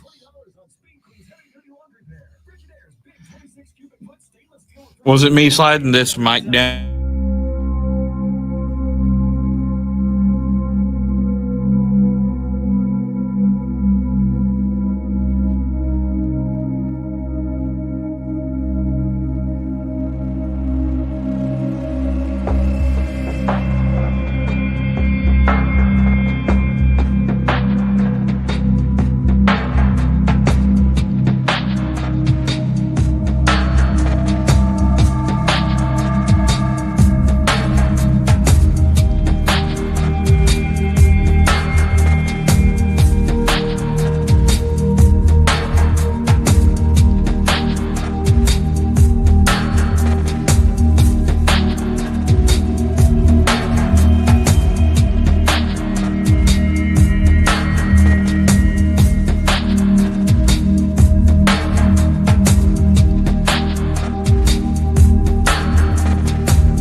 And away we go. Hour number 3 of the Rob Brown Show starts right now. Great to have you.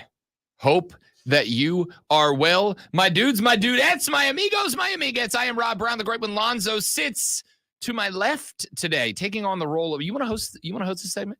Do this segment. What do you want to talk about?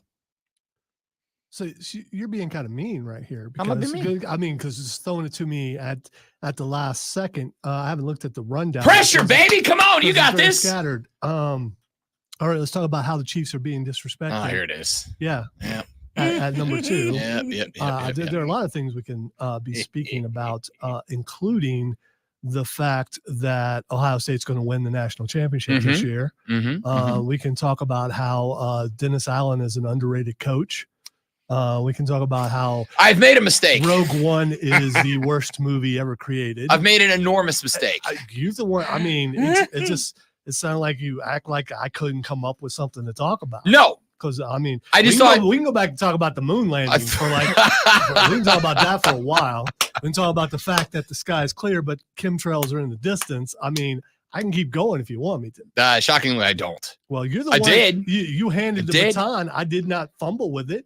I may stumble a little bit out of the gate, but my stride is beautiful. I think you took the baton and you just chunked it over the fence. I did not. I'm ready. I would hand it back, but you would fumble it for sure. On the Rob Brown Show in the fan upstate. All right, don't do that to me again. Hey, Hard Knocks has selected the Chicago. Genuine question. Who's watched Hard Knocks in the last couple of years? I watched it off and on last year.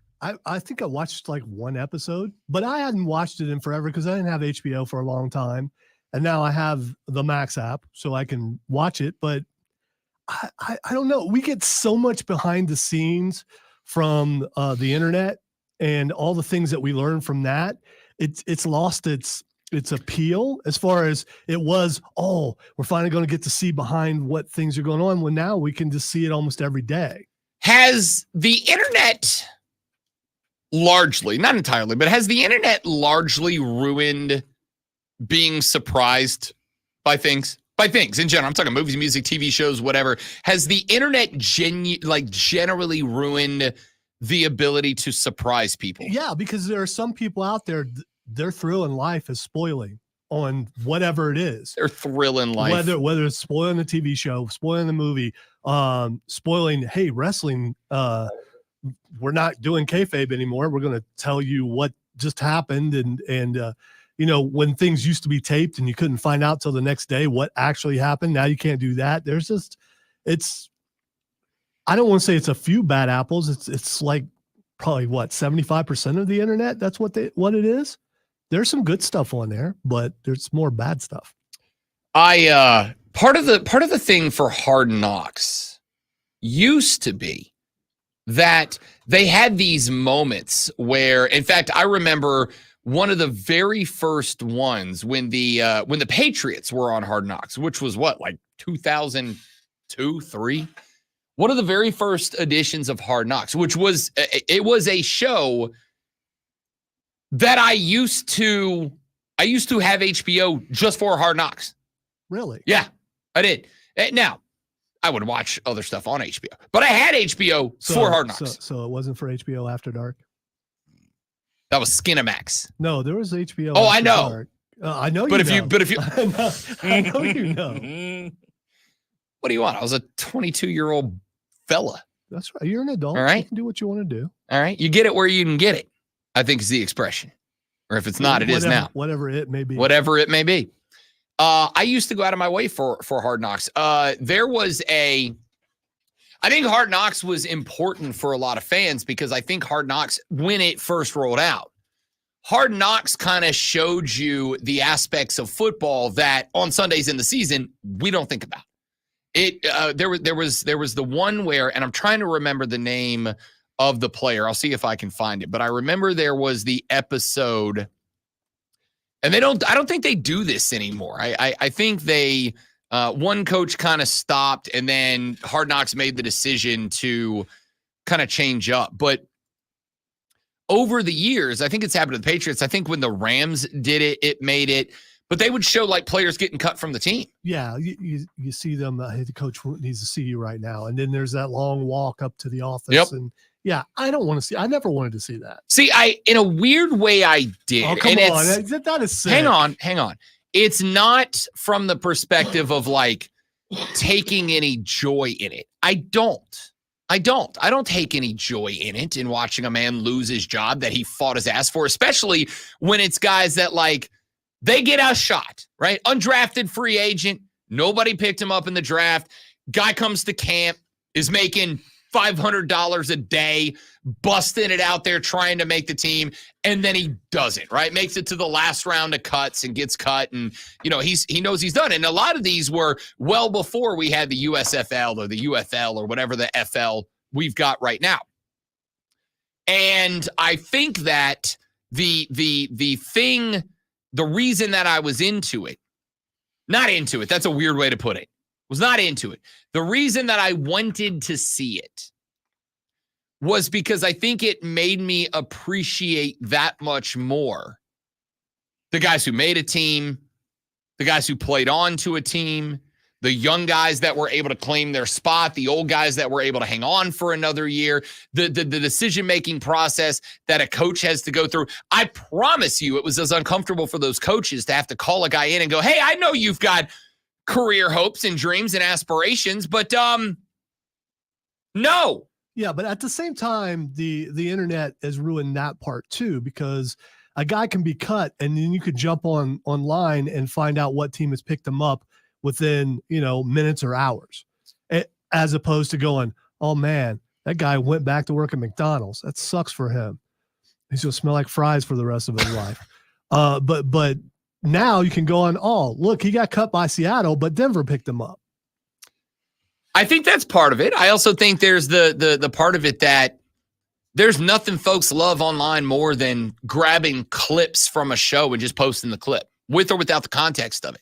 And so when a dude gets cut from Hard Knocks, within like 10 seconds on Twitter, there's 1 million people who have posted the clip of him getting cut going, oh, Hard Knocks just show. I don't know. Like it kind of feels like it took some of the gusto out of it. However, I think I'm back in for Hard Knocks this year. And I think I'm back in for Hard Knocks this year because of Caleb Williams. I do. I think I'm in for Caleb Williams. And I'm in for 2 reasons. Number one, the last time that we had Hard Knocks with a number 1 overall drafted quarterback as the central piece of it was 2018 when Baker Mayfield went to Cleveland. And I watched that season too. But that season was kind of interesting to me because I knew the team was going to be crap. And it didn't matter how good Baker was. The team was going to be bad. Baker could have gone in there and made a Pro Bowl as a rookie, but the team was going to be crap. And so for me, I thought it was interesting, kind of the juxtaposition of you're really excited. You got this new guy at quarterback. He's the number 1 draft pick. He's a dude that everybody in C-Town is super hype about. But on the flip side, we also know your team's going to suck. Yeah, your thought process there, maybe it's because you're from Florida and not from Ohio. Being from Ohio and living there, half my life, Cleveland always sucks. So, I mean, it wasn't like suddenly they were going to be bad. How many quarterbacks did they go through before they got 77? Yeah, that was a lot. Yep, 77. It's like watching a train wreck that goes like 3 feet and wrecks. I had every few minutes. I had a buddy a bunch of years ago, back when I lived in Florida before I moved here. I had a beer fridge in my garage, and on the side of the fridge, I had a buddy of mine who came over and he put he was a Browns fan, and I'd let my friends come over and they could decorate whatever they wanted on the fridge. I don't know why it was a thing, but they all loved it. And he put a roll of duct tape on the side of the fridge, and then he wrote every Cleveland quarterback that had come through over 10 years, and it was like the length of the fridge. We knew the team was going to suck. Cleveland fans knew they were going to be bad. NFL fans knew they were going to be bad. But there was also this sense of optimism. Like, if this guy is the guy, people are going to flock to him. Now, free agents are going to want to be here. Maybe we can turn this thing around. So it was compelling. This one's interesting to me because I don't think the Bears are going to suck. In fact, I think the Bears can be pretty good this year. I honestly think the Bears can compete in the NFC North good this year. if Caleb Williams is good. So this is less about on that one, I thought Baker's going to be good. I just don't know if the Browns are going to be worth a crap. And this time it's the other way around. I think the Bears can be very good. I just don't know if Caleb Williams is going to be that guy. But there is also, I'm going to be straight up with you, there is an element of me that is pulling for Caleb Williams. Because this dude is getting roasted constantly on Twitter. Oh, he painted his fingernails. I don't care. Oh, he wears funny suits. I don't care. I don't care. I know what you're saying, even if you won't outright say it. I know what you're implying, even if you won't outright imply it. All right. And I don't care because the dude can play. And now I want to see that guy succeed for all of the middle fingers he will throw at those folks. Okay. All right. So you're going with the contrarian aspect of this. That's fine. I get it. But I don't care if he was the most straight-laced guy in the world. This quarterback crop this year, I don't think is very good. So and of course I do have bias. They got rid of Justin Fields, and I think it was a mistake, and I'm rooting against him because of that. So it has nothing to do with fingernails, hair, suits, whatever he's wearing. I'm rooting against him because they got rid of a quarterback who I think is better than what they're acting. Are you rooting against him or are you rooting against the Bears?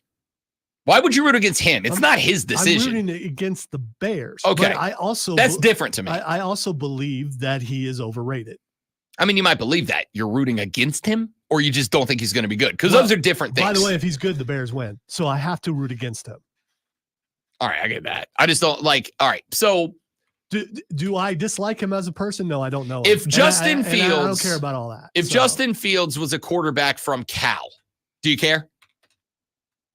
If I rooted for him, as if I thought he was getting a bad rap, yeah, I would care. I've seen it. You and I with Baker Mayfield, we thought he got a bad rap. And we were pro and probably still are pro Baker Mayfield. Yep. As long as he's not playing the Panthers or the Saints. And so you can find a player where you think they're being treated wrong and not getting a fair shake, and you can root for that player. I don't have a huge fault with that. I don't have a huge problem with that. I am pulling for Caleb Williams, which is, and let's also be clear. There's another side of this discussion for me. The other side of the discussion for me is that when it comes to Jayden Daniels, I have said a number of times that I think that Jayden Daniels is going to be the best quarterback in this class. I think Jayden Daniels is the most athletic quarterback in this class. I think he's got every bit of arm talent that a prospect needs to succeed in the NFL. And so for me, there is a little bit of a reputation thing on the line here. If Jayden Daniels is to come out and be an excellent quarterback this year, then Rob Brown is going to look like a genius on the air. And I very much want that because I can go pull old clips from back in the day of me saying Jayden Daniels is that guy, is him, and I'll look like a brilliant, brilliant individual. But I'm pulling for Caleb Williams because, like I said, I think the dude is taking an extraordinary and unnecessary amount of, I'm gonna say hate. I'm gonna say it's from the haters that are they like to drink their haterade and eat their hater tots. See, I guess I just haven't seen all that. I mean, I heard a little bit at the beginning, like near draft time, but I haven't seen anything since then. Oh, it's still very much happening on the internets. You must be on that on the dark web. No, I'm on the everything's listen. evil. I swim in the worst circles on Twitter. Okay, I dive headfirst into the deep end of disgusting when it comes on Twitter. So I probably am seeing the worst of the worst. But I'm seeing a lot of the worst of people that are beating up on this dude for having the audacity to paint his fingernails. I don't care. Can you win? Can you throw a 9 route? Can you hit a crossing guy between the two linebackers? Can you find the window and deliver the football? And if you can, I got your back, bro. And can you handle when you get sacked and the defensive tackle goes, nice color, bro? Yeah, that's it. Talking about your nails. That's it. Can you play? That's all I'm looking for. All right, let's get. Oh God, I don't want to do this at all. Let's get Mike in on the show. This is going to be something that I regret immensely. My goal is to get him in and out in 30 seconds. Michael, welcome to the Rob Brown Show. Hi, buddy. I've missed you. Yeah, no, I know. Tell me all what do you NBA want? finals. I'm not going to be here next week. I'm going to be in Scotland, and I'm not going to be able to listen to any of these preview shows. Can you tell me who you're thinking for game one? Because I kind of have to make some picks. I hope that whatever course you're playing, I'm assuming you're calling to tell me that you're going to be playing the old course. I hope that you step out of your VW Mini and roll your ankle and can't play. That's what I hope. Well, it's funny. I would still be limping down the old course and Carnoustie, Kings Barn, North Berwick. I can do this all day, buddy. For those of you that have missed the on the 18th fairway, nobody cares. For those of you are so jealous that have missed, you should be happy for your friend that he's able to do things that you're not able to do. I mean, live vicariously through him. Able to do. Yeah. Okay. Well, I mean, I don't know about his game, but I do. I feel bad for you that Rob is your friend and he's so angry with you. He mentioned he travels to the darkest parts of Twitter. It's like, son, is this your first time?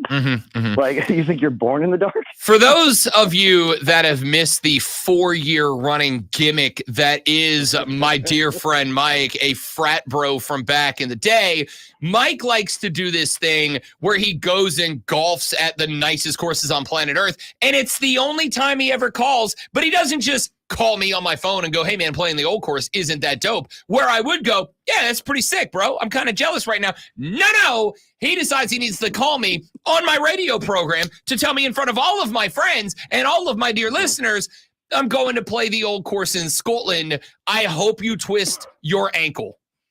You can't win, show of the year, Rob, if you don't take the pros and the negatives of working radio. I am the pro. You are the negative. Well, in this case, I'm going to have a great negative time sending you photos and videos. I hope you twist both ankles. I'll still be over there. I'll be fine. When are you going? When are you going so that I can block you in my phone for a month? I leave at 3 p.m. today. Oh, today. Perfect. Today. Perfect. Enjoy the flight. I hope it rains the entire time. 40% chance of rain at Carnoustie. I'm actually pretty stoked about it. 30-mile-an-hour winds, 40% chance of rain. Have I ever told you suck as a person? It's so awesome. To keep it on show, game one, who you think is like the Mavs looked pretty darn good last night. Like they were nasty. Now, granted, it was Minnesota, so it's like LOL, that's hilarious. But like they were up by 30 at one point. It was hilarious. I am actually going with Dallas in round one, and here's why. Porzingis comes back. He has not played in 6 weeks. We still got 6 more days, but they will have had 9 days of rest, plus they're adding Porzingis back into the rotation.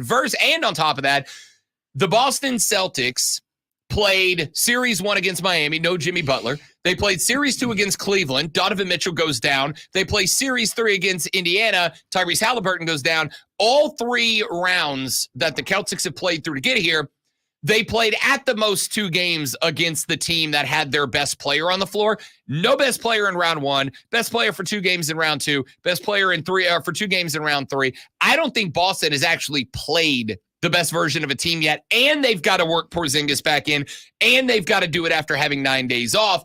I think Dallas wins game 1. I think Boston wins the series. Oh, okay. I will keep that in mind. I look forward to listening to the show overseas and then calling you and laughing hysterically. Just so you know, I hope your plane lands 10 minutes after your tea time. We actually play on Sunday. I've got a 24-hour cushion for that reason in case there's a delay.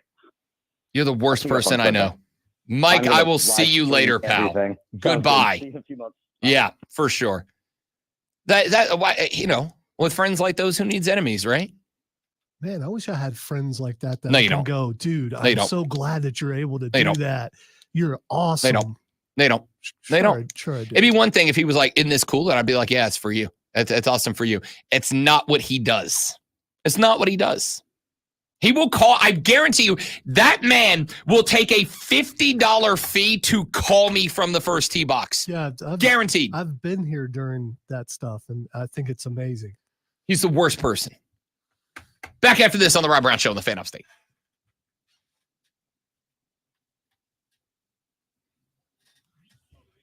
You got new life here? Yeah. Okay. All right, guys, be right back. Stay right there for me.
All right, dudes and dudettes, we back. Joey, that'd be a contest. Mike's a good golfer. Mike's a just above scratch golfer as well. He's good. In fact, when we go down to St. Augustine, I'm trying to see if there's somewhere, maybe like Friday during the day, depending on when everybody gets down there, if we can sneak out and play around, because St. Augustine's got some beautiful golf. So I'm hoping we can if we put together around me, you, Andrew, and Mike, we'll probably go play. Me, you, Andrew, Mike in a 4. My little brother, Jack. I don't know. There's probably 2 more I can find in my list, but we'll try to get around down there. St. Augustine's got gorgeous golf.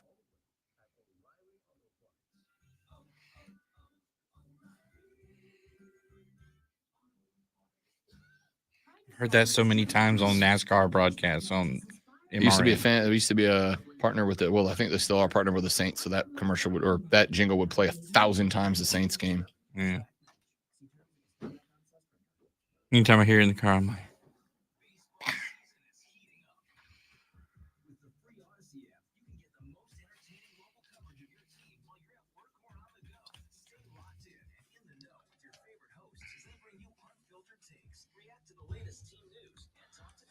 Chanticleers.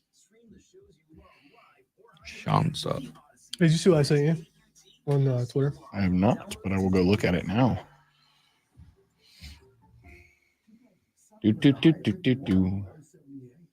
Texter said the internet has ruined. No need to elaborate. So, okay. Still stick to the normal break on this comment segment. That's incredible. Yeah, and then That's incredible. yeah, so it'll be a short segment. Short, like 33. Okay, gotcha. I would never leave the house. I know it's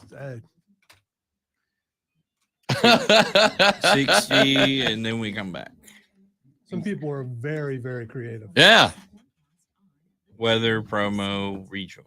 Lonzo just found a clip of some dudes who built a video game with it's a tank simulator, but the controls are actual tank controls with a reloadable tank gun, a reloadable tank cannon that has a VR sight, and you sight it in as if you were a tank gunner, down to and including putting in a shell, shooting the gun, the shell ejects, and you reload it. That's unreal. How many times did they mess up before they finally perfected it, though? One day, because that's all they did. They built that, and then they did not leave that brocade for like days.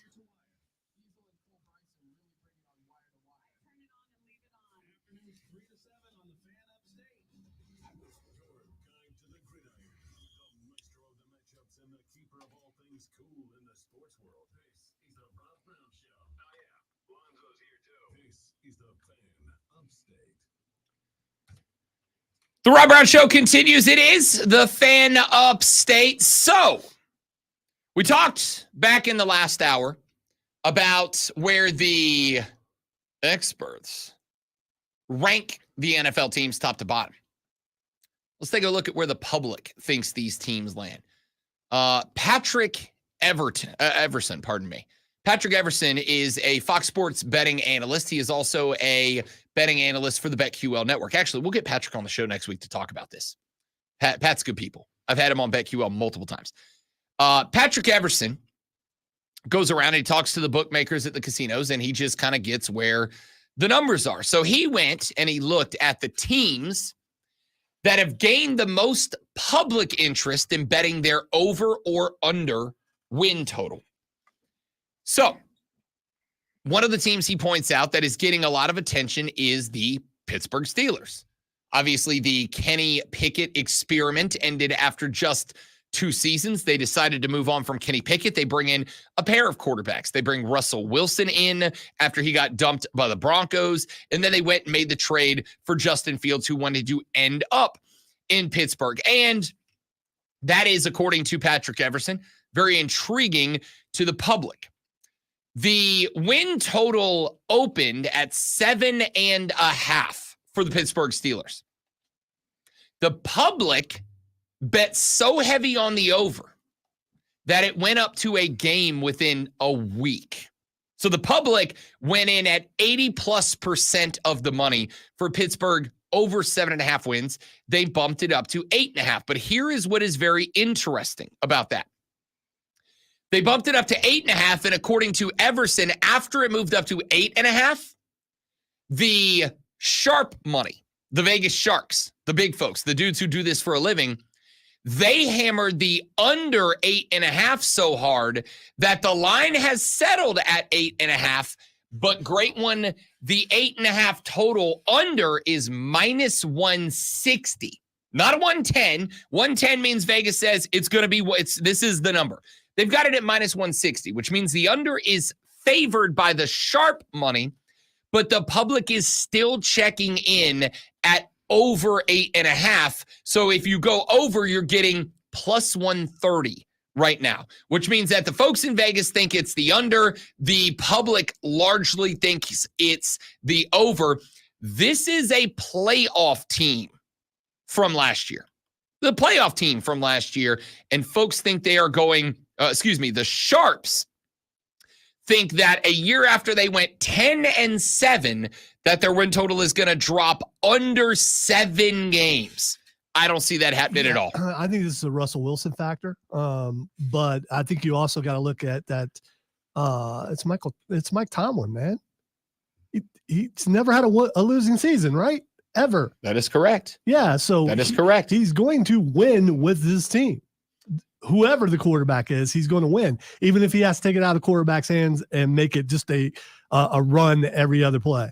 Here's the thing, and I guess this is part of the reason. I think that we've talked about this in the past, I think there's a narrative around Russell Wilson that he was the problem in Denver. I don't think he was. I've told you what I think the problem is.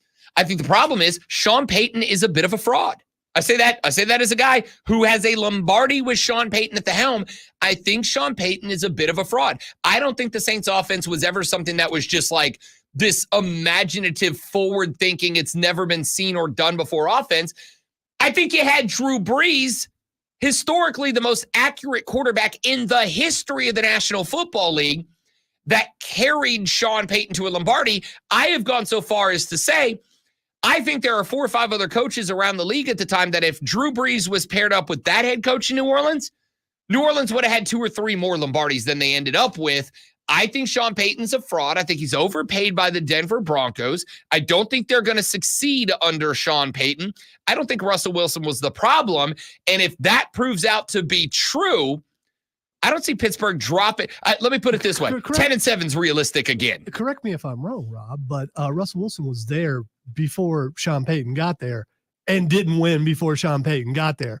If anyone's a fraud, it's Russell Wilson. So if it was double fraud going on, it's double fraud. I have 2 words for you. He is overrated. Is he a great quarterback? No. Is he a good quarterback? He was when he was younger. I don't know what he is now, but he had an excellent defense in Seattle, and he had an excellent running game, and he just had to be okay for that team to win. And now he went to Denver where he had to be better than okay, and he couldn't. He's going to Pittsburgh, and he's going to be riding pine. I have 2 words for you. Nathaniel can't hack it. That's 3 words. Shut up. Nathaniel can't hack it.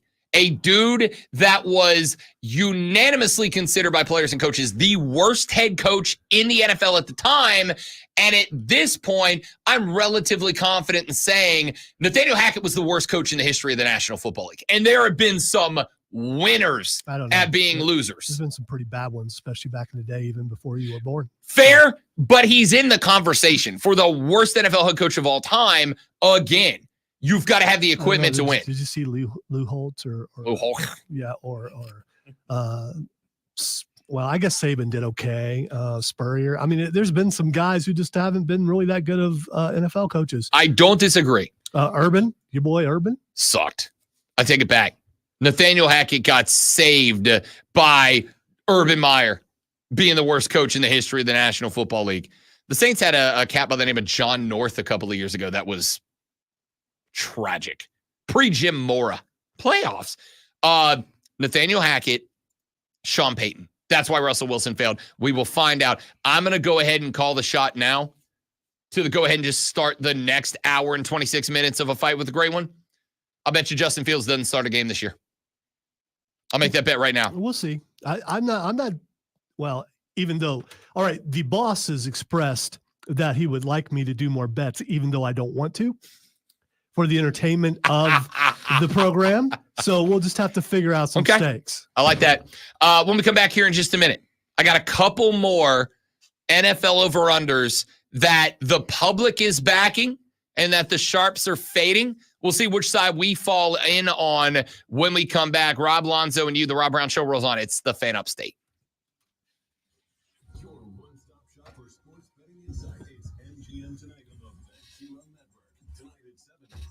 Legitimate conversation, by the way. Yeah, I agree. No, I'm saying with him. Oh, he wants you to legitimate conversation. Oh, he just wants me to lose. That's what he wants. Yeah, I think he'd be perfectly happy if I lose. I don't know whose ego takes a bigger hit when they lose, me or you. I don't know. I really don't know. I would go with this. Whose ego takes the better hit? Me. Who is more likely to have people laugh when they lose a bet and take a punishment, that's a coin flip. Well, we didn't see you lose enough last time. So, I mean, that's the problem. So thanks to everyone who has pointed out that the caption date is wrong. It is the 31st, not the 21st. I was late getting in the studio and also dumb this morning. He's still late. He's been late all day.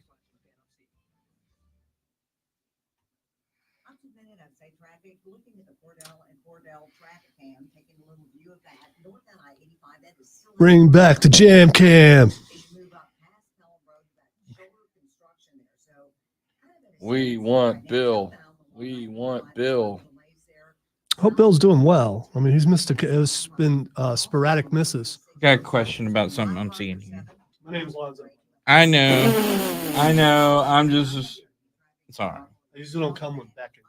I'm sorry. I'm just trying to make sure I'm reading this right. Does this mean this is coming up? Yes. During the next break. New Life is in the next break. Okay. All right. So we got to. So early. He will do New Life, and then you hit the music for Sports Flash. Oh, okay. But you will have to go music leading into the break. Okay. And then quickly fade it. Or no, well, fade the music will lead It's to a the normal, live. Yeah. Normal live. How you doing? Yeah. Normal live. Sports Flash. Go ahead and have that in 3. Yeah. I was just on the. Okay. Oh, hey, Rob, in case you didn't hear it, you got New Life in the next break. 10-4. Dude tweeted out at halftime last night, hard pass on the Jeffrey Dahmer documentary. If I wanted to see a white man killing others, I'll watch the Mavericks. Wow. Good tweet. Good tweet. Wesley wants some of that action about Justin Fields. Oh, I'm taking the bet. We just got to figure Justin out. Fields will play within 4 games. Not a chance. What the punishment is or something? Or Yes. Yeah, I don't need any help from you on that. I wasn't trying. Okay, well, sound like you were. And No. there'll be plenty of suggestions. No, I wasn't suggesting anything. I don't bet. So that's why I don't want to, I don't bet. but I'm a company man. I have So if the boss says do it, I'm going to reluctantly do Yes, it. boss. I have friends Yes, who sir. do, and I'm just like, y'all have fun with that. Radio is free food and lost bets. That's what radio is, especially sports radio. I've only experienced half. And if you don't like pizza, you're weird. Hmm. Ooh. Look at what Silas played. Listen, dude. I probably would die. I would say I don't- Lonzo might get turned into Hey, dust. I don't think I could take a bump. Something but for next I week. wish I could. Something for next I'll tell you what, All right, you know what, Brother Silas, I'm not gonna lose this bet. So I'll take it. the fact that Rob would get slammed, I'm all for, and he deserves it anyway for what he did yesterday. He's gonna try to gloss that over, but we know he deserves it. Wait, what did I do yesterday? Oh, When catching you, a block? when you blocked him. That was an Yeah. accident. I've made my penance with the church. All right. Let's see here. Ingles Market and then the Odyssey app. How tall is Malik? I'm just curious.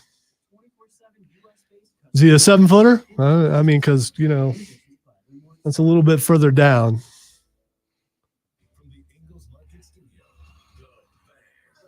Well, that describes my radio career for sure. Keegan, go ahead and make it. 6'6", 550. 515. That's a typo, right, Brother Silas? That's a typo. 515. Woo! Woo, buddy. So during the break, we were talking about the potential bet that we have on the table. I say Justin Fields does not start a game. Wesley came in. He said Justin Fields will play within 4 games. Lonzo's in there saying he will start. Did you pick a line? Like what game? Like by win? You said this season. I did say this season. I'll ride with that. So I'm going with this season. Barring injury. Oh no. Barring injury. No. You can't put stipulations on it after you. Yes, I already can. said. That's how Vegas works. Well, you're not Vegas. If you bet a guy and then he doesn't play in the game, the bet doesn't count. If Russell Wilson gets hurt, the bet's off the table. Nobody wins, nobody loses. I'm saying if Russell Wilson doesn't get hurt and he just gets replaced by Justin Fields, I'll take it. Brother Silas popped in the chat, said loser has to take a world's strongest slam from Archangel Malach, which is how I'm saying it. I said, Lonzo asked. That sounds disrespectful to Malik. It does. Lonzo says, how big's this cat? And Brother Silas said 6'6", 5'15". Huh. I may have jumped the gun a little bit on that. Remember, friend of the show, Paul White, and at his biggest was pretty big, but I don't know if he was. I don't think it was 5'15". Was King Kong Bundy 500? I don't think he was 5'15". I don't know. King Kong Bundy, maybe Big John Stud. Oh, maybe Butterbean recently. Taking a world's strongest slam from a 515-pound wrestler. Yeah. If we lose this Joey bet. B says Haystacks Calhoun. So these are large individuals. All right, let's keep looking at this. Some of the over-under totals that Vegas is reacting to, the Sharps are reacting to, and the public is reacting to. Another team that Patrick Everson wrote specifically about, the Carolina Panthers. They set the over-under on this team at 5.5. Rashad Beard has said he thinks they can get to 6, maybe 7. I have said I think 6 is realistic. I am actually not only taking the over, but on the BetQL Network, I actually said I'm betting the over about a week ago. Now, this is another interesting one. I can't do it. I can't. Let me set up why, and then we'll see who we fall on the side of. Only one team has a lower season win total than Carolina. Quick in the chat, who is it? Who's the team with a lower win total than the Panthers projected in Vegas? I've read it on the air before. Which team in the NFL has a lower projected win total than the Carolina Panthers? I'll give you 10 seconds to figure the answer out. 5, 4, 3, 2, 1. New England. That is correct. The Patriots is set at 5 even. So, Carolina's is at 5.5. However, the under is a minus 150 favorite. The over is plus 125. Patrick Everson said right now that the public is all over the over for Carolina, but the sharp money continues to roll in on the under. This is another one of those spots that Vegas wants to, as I've told you many times, they want to split the money 50-50. A lot of people think they want 50% of the bets coming in on one side or the other. That is not correct. They want 50% of the money coming in. The betting public, by and large, bets dramatically less than the sharps. The sharps are the guys in Vegas that are putting 10, 15, 20 grand down on a bet. Whereas, those of us out here in Sportslandia, we're throwing, 20, 50, maybe occasionally throw a $100 bet at it. And so the thought right now is that the amount of the public hitting the over for Carolina equals the amount of money, much smaller quantity of bettors, but much bigger financial bettors from Vegas that are betting the under on this team. So the smart money folks are coming in on the under, the fans coming in on the over. And I will tell you that ordinarily, the bet goes the way of the sharps. Ordinarily. That's what in the betting industry, we have what we call a public fade. A public fade is when you look and you see that all the public money's coming in on one side. You don't bet the over. You don't bet the other because you think the other is right. You bet the other because if Vegas gets most of the public money coming in on one side, that means Vegas really likes the other side of that bet. So you fade the public because Vegas has set that line specifically to try to get the public to go one direction. I can't tell if that is what's happening here or if this is just the sharp money fading the public in general. I am on the side of the public here. I am on the side of the public in going over 5.5 wins for Carolina. We broke the schedule down. I'm betting with the public on this. I'm going with the over. But I will acknowledge also that I don't know if that's my optimism for the team because I want it to be good so I can get paid, or if it's genuinely a team I think has added the pieces they need to get to 6 wins. All right. I'm doing that thing where my heart is speaking, which you're not supposed to do with betting, apparently. But the Panthers are my NFC team, and I see no hope for them this year. Maybe in a couple years. I'm not going to go 5 years like like what we were talking about yesterday. But I maybe next year, I have no confidence in Bryce Young. I have none. Hopefully Canales can fix his feet. If he can fix his feet, it's a possibility. If they take advantage of the run game, it's a possibility. I'm still not sold on the defense. I don't see them improving that much. I'm 5, definitely a possibility, but not 6. So I just can't do it. I hope I'm wrong. I got fooled so much last year. I can't do it again. This is going to be another spot we're going to split, because I do not think you, me, or anyone else has seen anywhere close to enough from Bryce Young to say you've got no faith in him. I don't think you've seen enough. I don't think you have a sample size, because last year's team. I think that's up to each individual as far as faith goes. And I've seen enough. An entire season is enough. How many seasons do you need? I'm asking you, how many seasons does Rob Brown need? This is not about seasons. This is about what is in that season to matter. By the way, I think it's funny that even Cody calls you Rob Brown and not Rob. Everyone calls me Rob Brown. It is my name. Okay. My name is just Rob Brown at this point. I've got like friends' kids that I'm Uncle Rob Brown. It's just Rob Brown. That's the whole name. So I think that no one has seen enough out of BY. I think that you have to take the context of last season, right? Just like I did with Trevor Lawrence under the Urban Meyer season his rookie year. I think you have to take the context of the season. And I think if you look at the context of the season, it is very easily recognizable that Frank Reich sucked, that the offensive line was a joke, that Miles Sanders was the most overpaid running back in the history of the National Football League, that they had no wide receiver core. Adam Thielen is not a wide receiver X. He's a wide receiver Z, and he was playing as an X, which is not good enough. And now they have, I'm not going to say they fixed those things, because we don't know what John Brooks is. Again, we know Dave Canales has been an excellent offensive coordinator. A lot of excellent offensive coordinators who stink as a head coach. I don't know if that's going to be the case or not, but I'm playing the over in that one. All right, Here's Ray on the stream said he's seen enough of Bruce Young. Oh, Bruce. Here's some teams that the public is heavy on the under. This one may actually heighten Lonzo's joy in the world right now. Everson reports that one of the biggest public under money draws in the NFL right now is the San Francisco 49ers. The Niners are drawing the under in this spot right now. How about this?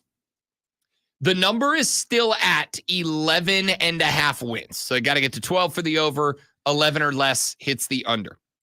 The over-under opened at 11.5, with the over and the under both at -110. That's that coin flip number from Vegas. That's when Vegas thinks we have nailed this, they put both sides on 110, and they assume half the public money is going to come on one, half on the other, half the sharp money on one, half on the under on the other. Not been the case. The under from the betting public has popped in so much that the under is now a -130 favorite. So it's not a huge favorite. It's not like drastic and dramatic, but enough public money flowed in that in order to encourage and bait some folks to go to the over, they moved that line down to a -130 for the under and an even money on the over to get to 12 wins or more.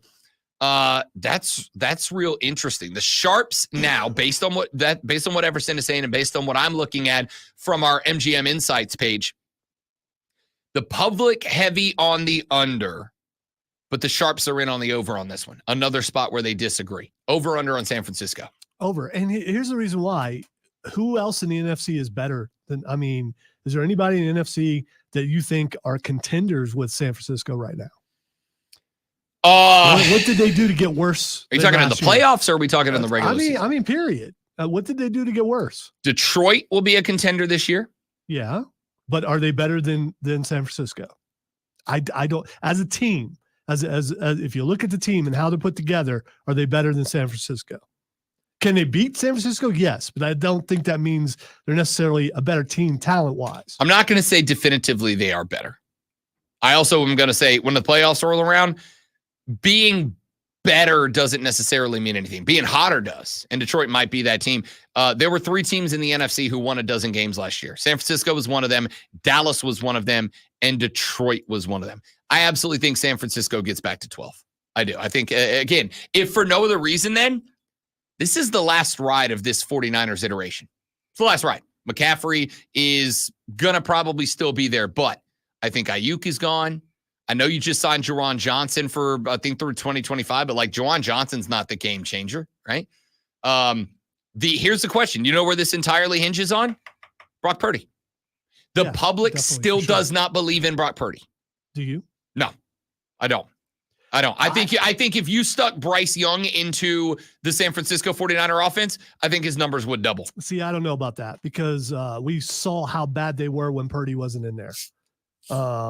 I think you got to have a certain kind of mind to handle that offense, how complicated it is, and not everyone can do that.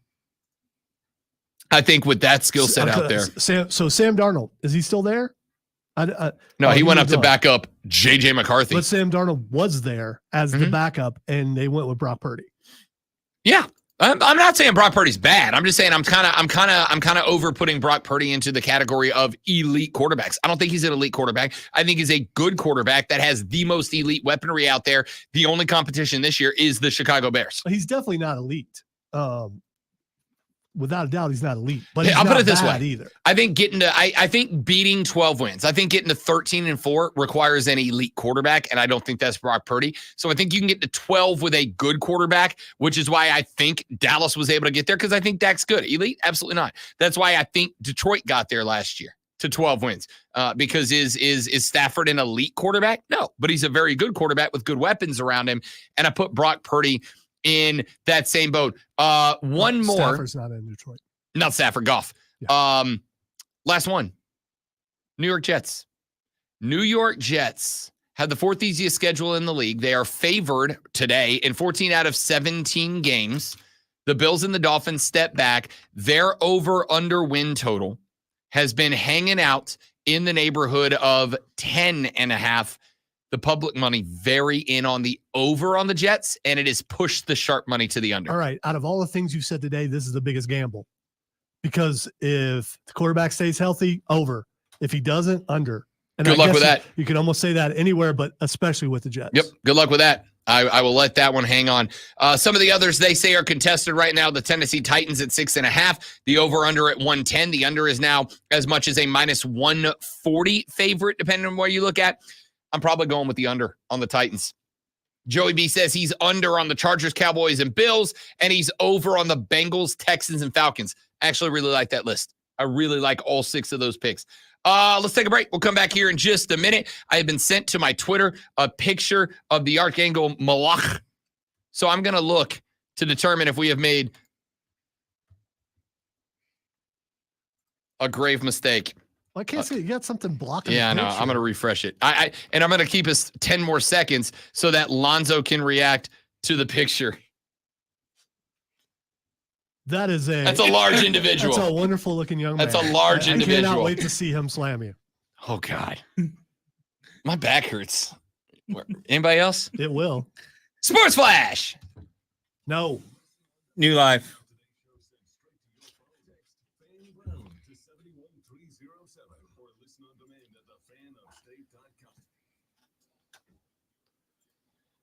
Ladies and gentlemen, let me...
They're as dark as I thought they would be.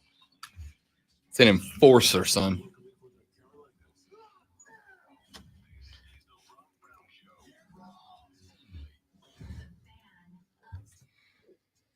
Final hour of the show, final hour of the week starts now, ladies and gentlemen. Welcome back. It is the Rob Brown Show. It is the Fan Upstate. It is spectacular to have you. I am Rob Brown, the great one, Lonzo, with me as always, as we wrap up our week of broadcasting, talking a lot of football today on the show. We do have a lot of other stuff to get into in the world today. Let's talk a little college ball here for just a minute. I'm curious as to how you guys are going to react to this. Heather Dinich, who is a favorite of the show. Lonzo doesn't have his clips right now, so poof. There it is. Love Heather. She's great, man. So Heather Dinich put up an article on ESPN entitled 3 Things You Love and 3 Things You'll Hate About the College Football Playoff in 2024. And here's the things that she threw up there. I kind of want your gut reaction to each. Multiple ways to get in touch with the show today. 844-326-3663. That's 844-FAN-FONE. That is the number to the Renewal by Anderson of the Carolinas fan phone. You can also text us at 71307. Start your text with FAN, F-A-N, FAN, F-A-N to 71307, and we'll read them on the air. And, of course, you can tweet me at The Rob Brown Show. Tweet Lonzo at Lonzo on Word. Tweet us all up at the station by hitting us up at VFan Upstate on Twitter. Come at us, bro. Let's jump in. Do you want to start with the love or the hate, great one? Where do we want to start? Let's start with the hate. Let's start with the hate. Yeah, that way we can end with love. 3 things to hate about a 12-team playoff. Let's start with number 1, according to Heather Dinich. She said, you will hate when your team is in the selection committee's top 4, but gets the number 5 seed. We know the 4 highest ranked conference champions are in the top 4 seeds in a first round bye. That means on Selection Sunday, fans could see number 1, Georgia, the SEC champ, number 2, Texas, the SEC runner-up, but the Longhorns would get the number 5 seed because they didn't win the conference. It would have to win 4 straight games to win the national title. The same holds true for Notre Dame every year. The Irish could be the number 1 team in the country on Selection Day, but can never be seeded higher than number 5 because they can't win a conference title. Notre Dame would always have to win 4 straight games to win the national title. We will consider that the independence tax. You want to be an independent? You want to be proud of it? Fine. Your path is always harder than everybody who plays in a conference. Heather's not wrong. That's going to be a spot where if you are, say, number 2 in the SEC, and let's say the only game you lose is the SEC championship, and let's say that the ACC champion ends up at 10-2, but is yet still one of the top 4 conference champions, you could end up with a, say, Clemson team that is 11-2 on the year with an ACC title game, who gets the opportunity to play or to not play in the opening round, gets a bye in the first round, while you've got to play a home game, but play that 4th game, etc. That's going to come around. Now, in the playoffs, we've seen plenty of teams that, I don't know, went 13-0, won their conference, and did not get to play for a national championship at all. At least those teams will be in, and I'll be real honest, we've gone back, as we have multiple times, and looked at the teams in the playoff era, dating back to the BCS era, teams that checked in the BCS era at number 3. Well, or number 5. If I recall, Ohio State won the first one, and and people didn't think they should have been in there. So it happens a lot. I don't see why 5 is that bad. If it's just just one more game. If it's just about the bye, what does a bye mean when you used to have 30 days off before you play your first game? Yeah. I mean, a bye doesn't really mean that much. I think it's less about the rest and more about the fact that you're coming off a game where you're playing a football game versus a team that's not. You're coming into a game a week after you are in a beat 'em up contest. And likely, again, keep in mind, you're not just having to play a game, but you are having to play a game against one of the best 12 teams in America. Even if you were at home, you have still got the opportunity to get beat up in that spot. And if that is the case, and you're playing a team that has gotten the chance to basically have an extra week of rest and rehab before they play, that it just makes it a little more difficult. Maybe not all that much, but it makes it more difficult. So second item to hate about the 12-team playoff, according to Heather Dinich. When your team is number 12 on selection day, but is excluded from the playoff. Heather says this 12-team playoff does not necessarily mean the top 12 teams in the committee's ranking are in, because the 5 highest ranked conference champions are guaranteed a spot in the playoff. A conference champion ranked outside of the top 12 could bump out number 12 in the country for a spot in the bracket. She points out that last year, Oklahoma was the committee's number 12 team, but Liberty won the Conference USA Championship. They finished the year ranked number 23 and would have knocked the Sooners out. In 2022, Washington was the committee's number 12 team, but the Huskies would have been excluded in favor of number 16 Tulane, who won the AAC and were the 5th highest ranked conference champion. Last year, the ACC had one team only inside the selection committee's top 12 on selection day. If FSU finishes number 12 this year and does not win the ACC, they could be in jeopardy of being excluded from the playoff a second time. There are no guarantees for any teams except the 5 highest ranked conference champions. A lot of people are going to look at that and you're going to say, okay, you're going to exclude an Oklahoma or you're going to exclude a Washington, we'll say Power 5, a Power 4 football team in favor of the little guy. But we've seen the little guys make noise in the past. I think you've got to keep them in. I'm going to push back on Heather. I don't hate this at all, because rarely do I think the number 12 team at the end of the season is going to be a legitimate contender, whereas I think there's been a lot of Cincinnati's, Locals, Tulane's, teams that, because Tulane beat USC in the bowl game that year, a lot of those little guy teams that, because they don't play in a Power 5 conference, the voters are never going to put them up inside the top 10 or top 5, but we also never really know how good they actually are, and this is going to open it up to give them a chance. This one I don't really care that much about. Yeah, neither do I. I mean, there's going to be an argument every year about who should get the last spot, no matter how many playoff teams there are. But when you get further down, when you're down to 12, I mean, come on. It's the chances that a number 12 team could win the whole thing. I don't know what they are, but they've got to be very, very slim. And if you're fighting to get that 12th spot, chances are you're going to be out the next week anyway. And finally, number 3 thing that you are going to hate about the 12-team playoff, according to Heather Dinich, when teams play each other 3 times. She points out, once again, using the example, Clemson and Florida State play each other on October 5th this year.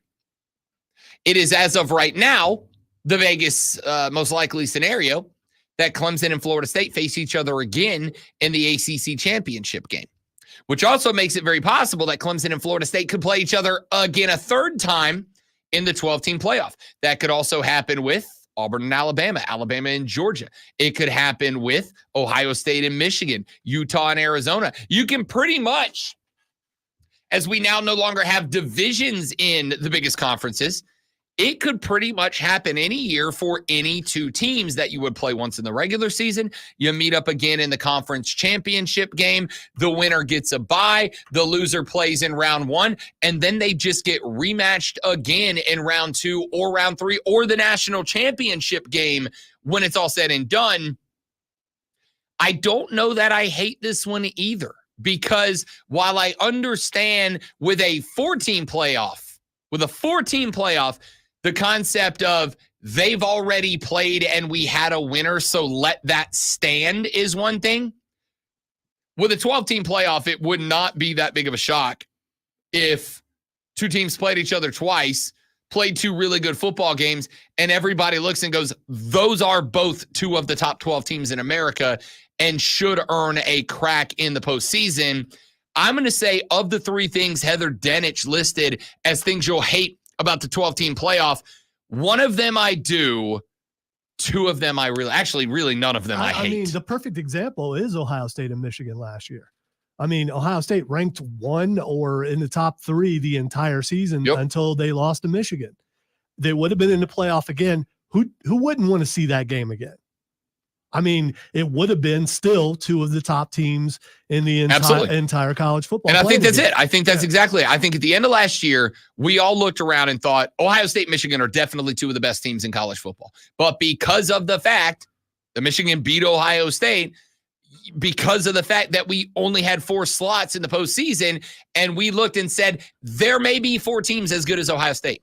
Actually, there may have been more. And there was still speculation that Ohio State could still get in there. There was, not for me. I didn't think so. I thought there was too many good teams last year, but there are a lot of years where absolutely that's true. In fact, we've seen it before. Well, if the year before, I mean, if Florida State wasn't there, the argument would have been greater for Ohio 100%. State to get in. I agree entirely. So now let's look at the 3 things Heather Dennis says you're going to love about the 12-team playoff. She starts with number 1. The FSU incident will never happen again. To be clear, an undefeated conference champion for the Big 12, SEC, ACC, or Big 10 will not be excluded from the playoff. The 5 highest-ranked conference champions will automatically qualify along with the next 7 highest-ranked teams. If FSU wins the ACC title, they're in. Jim Phillips said, commissioner of the ACC, quote, "We certainly won't face what happened in 2023 with an undefeated conference champion being left out," which I think is a great thing for everybody. Spot on agree. Spot on agree, because one player does not a championship team make. Okay? So to me, I already thought if you are 13-0 and win a Power 5 conference, you should be in the Final Four. I do not care who gets hurt. I don't care what happens. If you go 13-0 and you win your conference, you should go. And now that is a guarantee, which to me is a good thing. Especially now that it will be more difficult than it ever has been in the history of college football to win a conferences. The biggest conferences are big as hell. They are good as hell. For me to go 13-0 and win a conference championship, you should be guaranteed a slot. We kind of thought that everybody was up until last year. Now they definitely are. I'm so happy for all the Florida State fans out there that you won't get that done to you again. Good for you. Number 2, you can still lose and still compete for a national title. Denich writes, there was a tremendous pressure to go undefeated in the 14 playoff, and it still wasn't good enough for FSU. This system will be far more forgiving, and a lot of teams will benefit from it, starting with Notre Dame. The independent Irish don't have a conference championship game to impress the selection committee, but they will not have to compete with the 4 winners of the SEC, Big 10, Big 12, and ACC for one of the top 4 spots. Notre Dame, even with a loss, maybe 2, can join those league champs in the bracket as an at-large team. She also points out that an expanded field also means you should expect to see the first 2 loss teams qualify for the playoff. She points out that Missouri and Ole Miss, which both finished at 11-2 last year, would have qualified, as would have 2-loss Oregon, 2-loss Penn State, 1-loss Ohio State. She also points that, so for instance, you're Penn State. You don't have to beat Ohio State and Michigan to win a Big 10 East anymore. Well, a Big 10 East that doesn't exist anymore, but you now have a greater margin for error, which means that in the playoffs, I don't know if this statement may be one thing that some of y'all would add to the actually I hate it list. That, quote, a greater margin for error also opens up the door for a Cinderella team to make a run, and not just the highest ranked group of 5 conference champ like Memphis or Boise State, but programs like Arizona, Oklahoma State, Louisville, Kansas State, and NC State, who may drop 2 or 3 games in a conference, but because that conference is exceptionally good at the top and still be able to get in and prove that they deserve to be there. I actually really do like that. I think more good teams playing more good games is good for the game. Yeah, I can't go against that. I'm good with that. And the third team, Heather Denich says you will love about, the third thing you will love about the expanded 12-team playoffs is that this will be the deepest November field the sport has ever seen. She writes, while the usual suspects will remain, the field for the CFP will go as deep as each respective power conference. It starts with the race for the conference championships, and the ACC has multiple teams capable of winning the league, starting with FSU, Clemson, Louisville, NC State, Miami. The 16-team Big 12 is wide open. Well, actually, she writes wide with 1, 2, 3, 4, 5, 6 eyes in it. That's a lot of eyes. It is. The 16-team Big 12 is wide open with Oklahoma and Texas leaving. So contenders start with Utah, Oklahoma State, Arizona, and Kansas State. The SEC starts with Georgia, Texas, and Alabama, but Mizzou and Ole Miss are also trending up. The Big Ten has lofty expectations for Ohio State, Oregon, Michigan, and Penn State, but USC will make things interesting as well. Again, I do like this. More good teams playing more good games is good for the sport. And while it is also going to, as the NFL does, there are going to be years, undoubtedly, where the team that we all think is the best team in college football, undefeated, wins a Power 4 conference championship, gets the first round bye, and let's say they're an offense-based team. They're a fast offense-based team, right? They're a team that's based on running and gunning and having fun. They come out, they sit an extra week. There is no tune-up game for the playoffs. They get in, and would you look at that? Number 1 goes down to number 8 in the second round because number 8 played and they got their rhythm and they got their routine and they got their pattern and they were able to kind of get back chemically on the same page. Whereas the number 1 team sat out the extra week, did not play a home game to kind of boost the confidence level. They're playing cold coming into the second round, and they get bounced. It happens every year in the NFL, and before anybody from the college ranks starts to cry, it happens every year in the NFL, and Zoe and I, both as NFL first guys, can attest. We don't complain about it. We go, that sucks. That sucks. You were the best team in the regular season, but you weren't the best team in the playoffs, and that's what matters. Should have been ready. That's where you are now. Yeah, I don't have a problem with that at all. This is going to be interesting. Just you mentioning the extra Big Ten teams, as these conferences get bigger too, there's no guarantee who's going to be at the top. I mean, look at the Big Ten with adding all Oregon and all those teams. I cannot wait to see what the hierarchy is now. It's going to be interesting. I think having a deeper field of quality teams is good for the sport. I think it's good for the postseason. I think it's good for the fans. It's obviously good for the folks that are in charge of the television because they're paying like a gazillion damn dollars for it. I think this is good for everybody. All right. So push back. 844-326-3663 on the phone line. Text us 71307. Start your text with fan. Which of those did Heather Dinich get right? Which did she get wrong? What are you excited about? What do you hate regarding the expanded playoffs? We'll talk more when we come back on the Rob Brown Show and the Fan Upstate. And of course, you gotta be kidding me. Mine's getting ready to die. There's no electric. Boogie, woogie, woogie. Is there not one on the wall behind the things, panels?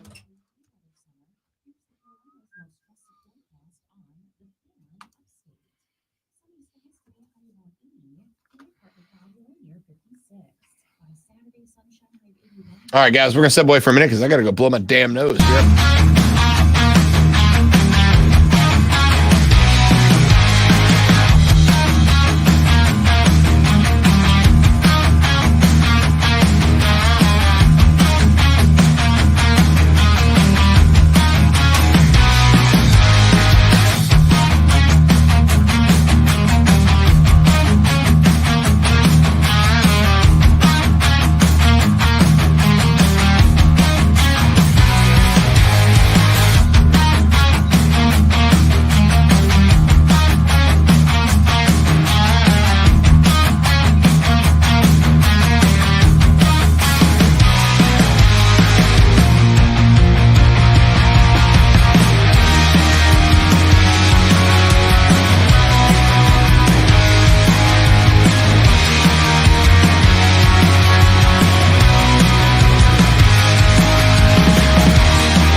Engineering?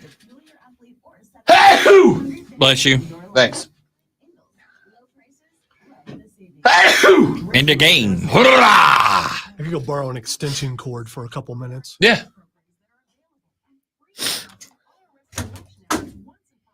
That's a bummer. Yeah. I didn't break the wire. Do have backups, but I don't want to use them. Hey, come on! Does that help when you yell?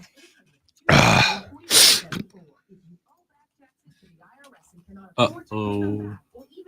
Years of unfiled tax returns, there's no need to fear anymore. But you have to call the Community Tax Helpline. Oh. Nice. 4574. Oh. Don't take on the IRS alone. I received your tweet there, Brother Silas, and I want you to know I've made regrettable decisions. This is going to be up at the top of the list. Top of the list. Whew. Big old boy. Wondering what that sneeze was. Catastrophe, James. And I don't know that I'm done.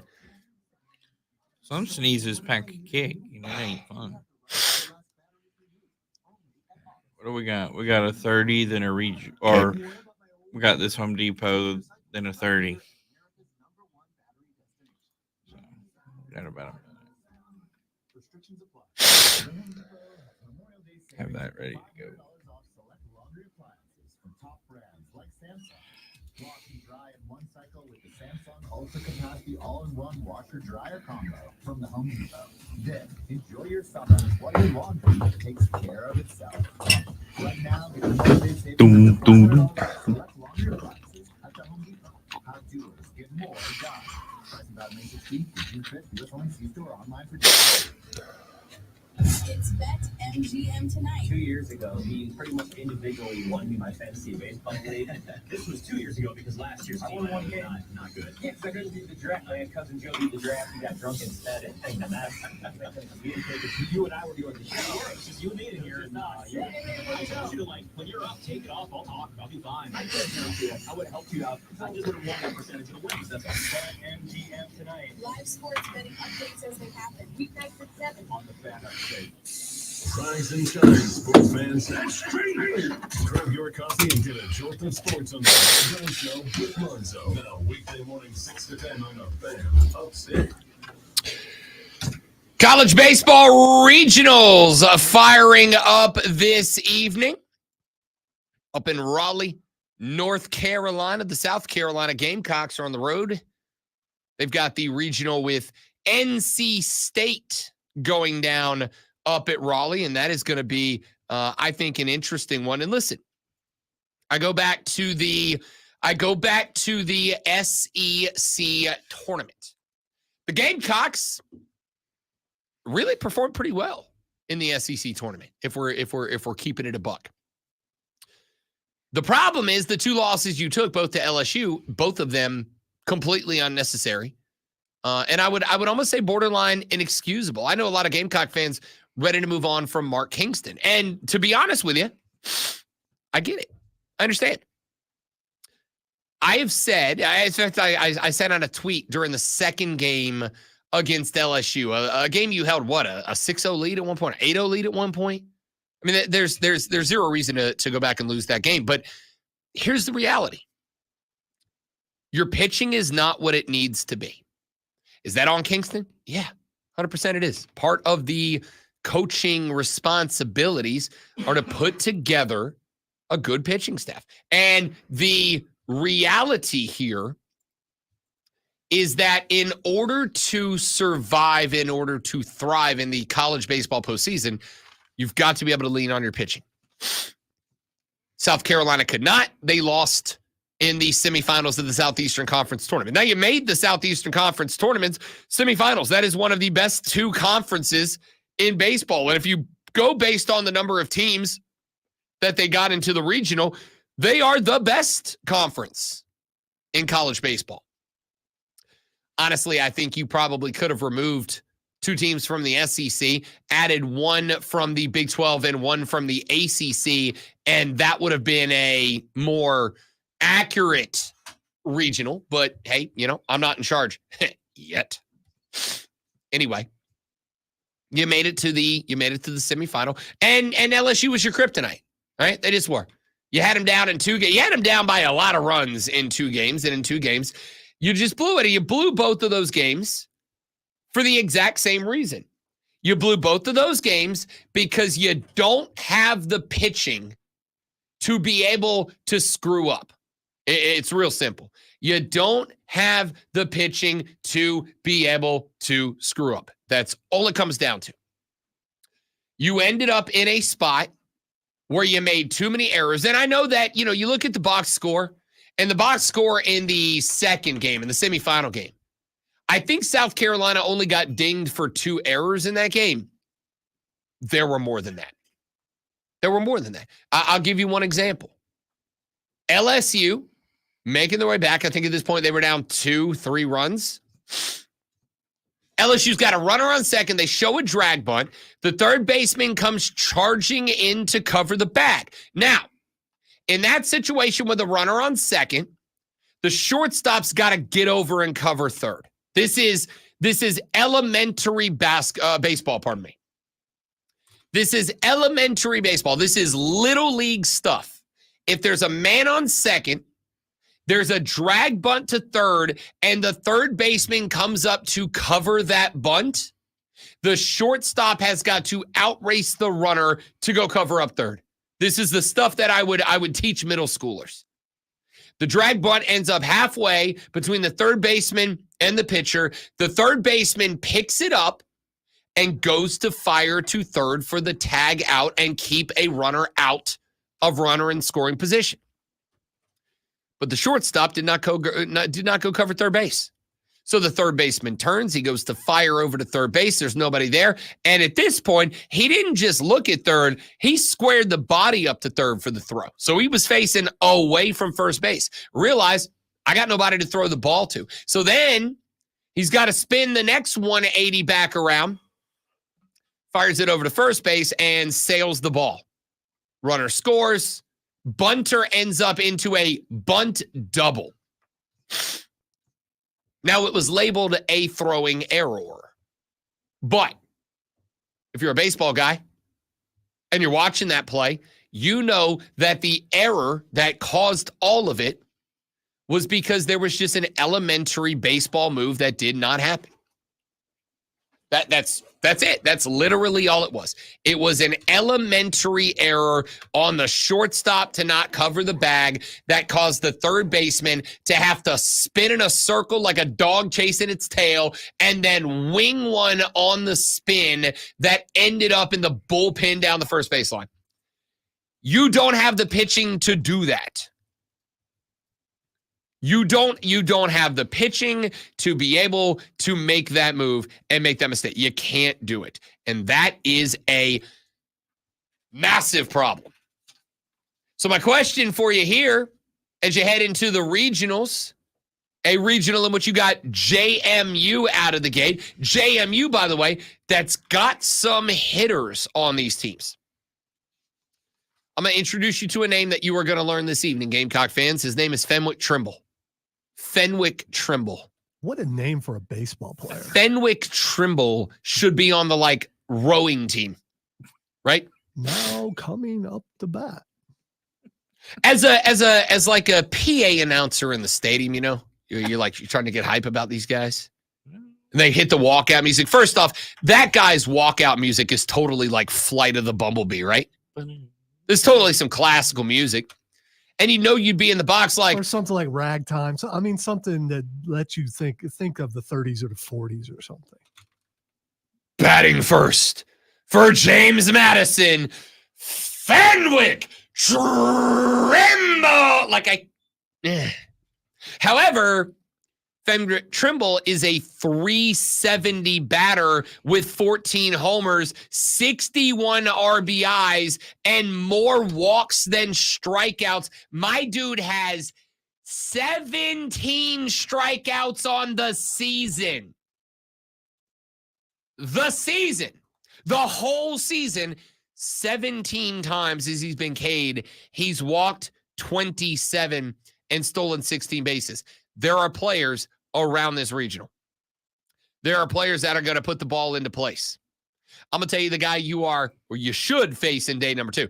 For the record, I am by no means guaranteeing that South Carolina, the 2 seed, knocks off James Madison, the 3 seed in game 1. But tomorrow, if you do, you're going to meet another kid from North Carolina State named Alec Makarovitz. He plays third base for NC State. How about this? He's a 376 batter. He has 20 doubles, 19 dingers, and 71 RBIs for NC State this year. He's a guy that's going to put the ball into play, like a lot of times. You are facing a regional that's got a lot of guys that can swing the bat. A lot of guys that can swing the bat. A lot of guys that are going to put the ball in play. And I'm not just talking about dingus. You got a couple of guys from James Madison. You got a couple of guys from NC State. I'm going to be honest with you. I don't know a lot about Bryant. I've got their stats leaders, but I've never watched a Bryant game, so I can't give you much. But I am going to say, as far as NC State and as far as JMU go, they got a lot of contact batters. They got a lot of guys that are batting north of 300, a lot of guys that are going to put the ball in play. So if you are in South Carolina here, the game is very simple. I need my pitching to be above average. I need my pitching to be the best that it's been, and my defense cannot make mistakes. You cannot have 2 or 3 unforced errors if you're South Carolina in this regional. If you do, it's going to be a very quick exit from the NCAA's baseball's postseason tournament. You can't do it. Can't have it. This is a problem. So I have got to hope that what happened in the 2 games that you lost against LSU in the NCAA Southeastern Conference Baseball Championship Tournament, I'm going to hope the lessons got learned. I am going to hope that all 8 guys playing defense out there, or pitcher. Let's go 7 guys playing defense plus the pitcher. I am going to hope that they are going to be every single pitch running through the scenario in their head, if X then Y, because it felt to me like that did not happen in the SEC tournament. It happened against Alabama in game 1. You looked fine. It happened in game 2 in the winners bracket. But the 2 games against LSU, both times, I genuinely felt like South Carolina's defense, did not see the elementary aspects to baseball. I cannot have a shortstop who does not understand that in the situation with a runner on second, nobody on first, that a drag bunt to third requires him to go cover the bag. Because the ball got fielded clean and quick. That, with a pickup, a turn and a fire to third base, if that runner advances, it's a tag out with anything close to a decent throw. If nothing else, with the shortstop racing to third base and the third baseman cleanly fielding that, at the worst case, you're holding that runner at second. And now, you didn't get anybody out, but now all of a sudden you got to force out at any bag instead of ending up what happened, which is it got thrown up into row G. You scored one and you moved a bunter into scoring position. That can't happen. That's the game for South Carolina. Defensively, don't freaking blow it. That's all. All right, when we come back, we'll take a look at the Clemson regional. Clemson getting the opportunity to host this regional. They will open up today with High Point in round number 1. We'll talk a little bit about what that matchup looks like, as well as what Clemson needs to do to get through this regional and into the supers. That's all coming up on the Rob Brown Show in the Fan Upstate.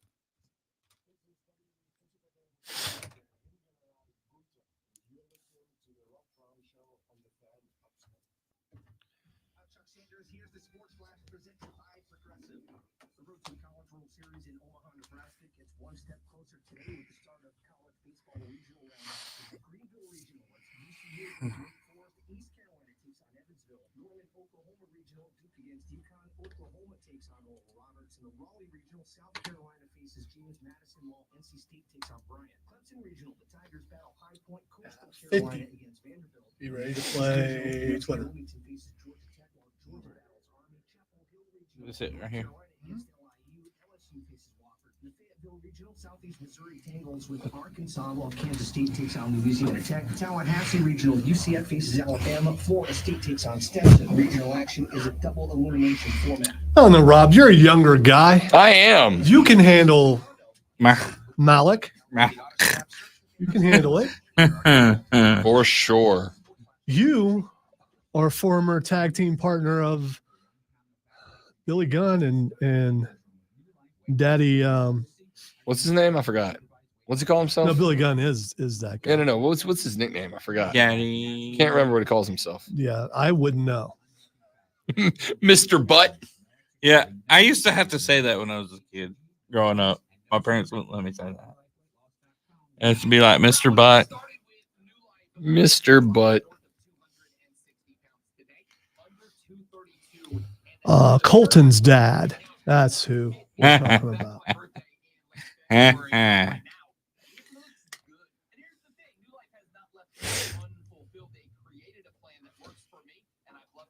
patients lose 20 to 30 pounds in about a month.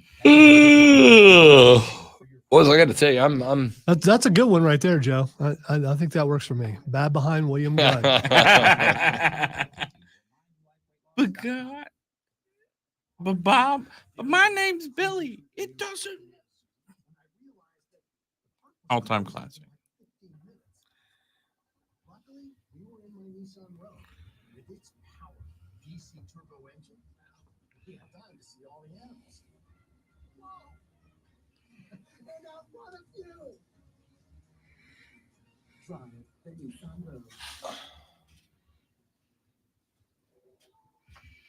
Is switching your wireless service to Gunta. 25 Now you can get 50% off any unlimited data phone plan. That's one line for only $25 a month, and you keep the phone you love. Hurry, this is a limited time offer. So find a store or switch Solamente at TotalByVerizon.com.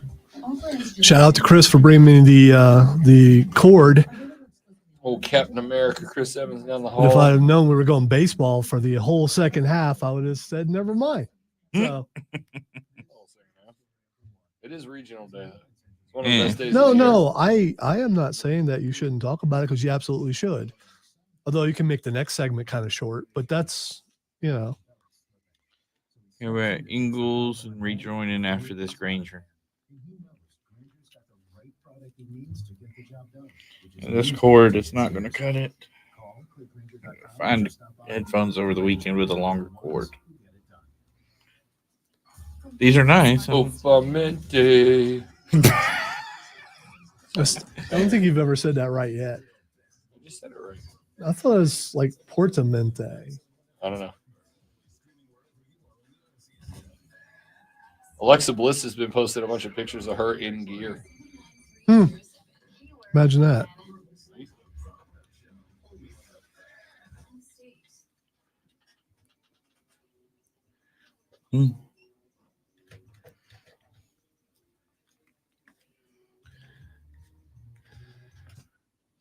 The Rob Brown Show continues. It is the Fan Upstate. Rob and Lonzo with you as we wrap up our Friday afternoon of broadcasting. So let's talk a little more baseball, shall we? Clemson's regional. You've got coming to town Vanderbilt, Coastal Carolina, and High Point. You got High Point in round one as you are the host of this regional. High Point comes in out of the Big South where they were 17 and 7 in conference, 34-25 overall. And I will tell you that with all due respect to the High Point, whatever they are, not a team that's got a ton that is impressive on the schedule. They did have a 7-4 game back in February at Tennessee. That came 2 days after they got beat by Ole Miss 25-2. All right. It's a respectable team out of a small conference. They also beat Richmond 25-5 at one point. So it's a very weird schedule, but the deeper this team got appear to in, be Panthers, by the way. there you go. The High Point Panthers. That makes sense. That makes sense. The High Point Panthers, respectable, commendable. They've got wins over Gardner Webb. They've got wins over USC Upstate down the line. They got a win over Charleston Southern. They've got a lot of games against some bigger division teams earlier.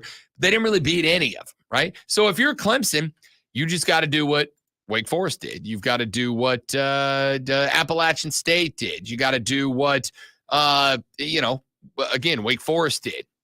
I mean, they really haven't played any competition that is anywhere near the level of Clemson. So my thought there is going to be Clemson's got one opponent. I say this with all due respect to the Coastal Carolina Chanticleers, who come into this as a 16-14 conference record out of the Sun Belt and a 34-23 overall record. But it is another team that when I go look up and down the schedule, more often than not, when they played Power 5 competition, they did not win. Now, unlike High Point, this is a team that competed against the mid-majors, competed against the middle of the pack when it comes to college baseball. They lost to Indiana. They lost to Duke. They beat Michigan. Now, for whatever reason, a reason that I honestly can't put my finger on, Lonzo may or may not have insight into this. The Big Ten's not good at baseball for some reason, and I don't understand it. Like you should be. Cold there in the spring. It's actually not unfair. Yeah, I mean, who the hell wants to go play baseball in Michigan? I will tell you that high school baseball, when I was there, not that big of a deal. Other sport, because of football and wrestling, baseball was way down there. Below track, actually. It does look like that way from the standings. This team did beat Wake Forest. They took 2 out of the 3 against James Madison. They lost to NC State. They dropped 2 on the road at Appalachian State. Coastal Carolina was supposed to play Clemson back in late March. You will remember that game got canceled due to weather and could not be moved. They split with Wake Forest 1-1. They lost to North Carolina by a single run, but then they ended on a 4-game losing streak, dropping a pair to Creighton and dropping a pair to Troy. They took 3 out of the 3 against Marshall. Like it's a decent Coastal Carolina. It's a threat of a Coastal Carolina team. How's that? It is a threat of a Coastal Carolina team. Here's the thing. The last 5 regionals that have been played at home at Doug Kingsmore, Clemson's 0 for 5. 2 of those 5, Vanderbilt came to town and they won this whole thing. I would point out about Coastal Carolina. Gary Gilmore is calling it a career at the end of this season. They're going to be motivated, yeah? Like, they're going to be motivated. They want to send their coach out on a high. They don't want his last season to go getting bounced in the first round of the postseason. So Coastal Carolina is dangerous, and I think it would be foolish if you're Clemson not to pretend that they are. But we talked about South Carolina. I said, look, you got to play. You got to play perfect baseball. Your pitching is not good enough that you can make unforced errors. Clemson just has to play Clemson baseball. They are the best team in this bracket. However, watch out for Vanderbilt. And Vanderbilt scares me because of one thing and one thing alone. Their pitching is stellar. Their pitching is stellar. Their pitching is just about as good as you're going to find in the regional round. And as I've said a whole lot of times, pitching is what wins you postseason games when it comes to college baseball. Pitching is what takes you to the next level. They have got 2 guys on the rotation with an ERA under 3. They've got 3 more guys with an ERA under 4. And the momentum for Vanderbilt has been untouchable. Vanderbilt is carrying specifically pitching momentum into this. You go back to the SEC tournament. They lost to Tennessee, but they lost 6-4. And y'all, I cannot tell you how good of a baseball team Tennessee is. Tennessee's baseball team is ridiculous. It has got multiple MLB top-notch draft picks on it. Tennessee is the betting odds-on favorite to win the entire national championship. So dropping a 6-4 decision to them inside the last 2 games in the SEC tournament, ain't nothing wrong with that. And by the way, they beat Tennessee in game 7 of the SEC tournament. They bounced Florida from the tournament. They dropped 2 out of the 3 against Kentucky, but they won the last one against Kentucky, which started a 4-game win streak that did not end until Tennessee. They dropped 2 out of 3 against Tennessee in their second to last regular season series, but they lost the 2 games 8-4, 7-6. It's not like they were getting blown out. This Vanderbilt team and the way they're pitching has been on an upward trajectory since that Tennessee series. You just got to hit the baseball. Cam Cannarella, got to hit the baseball. Aiden Kanak, we've talked about him with John Blau on Mondays for the past couple of weeks.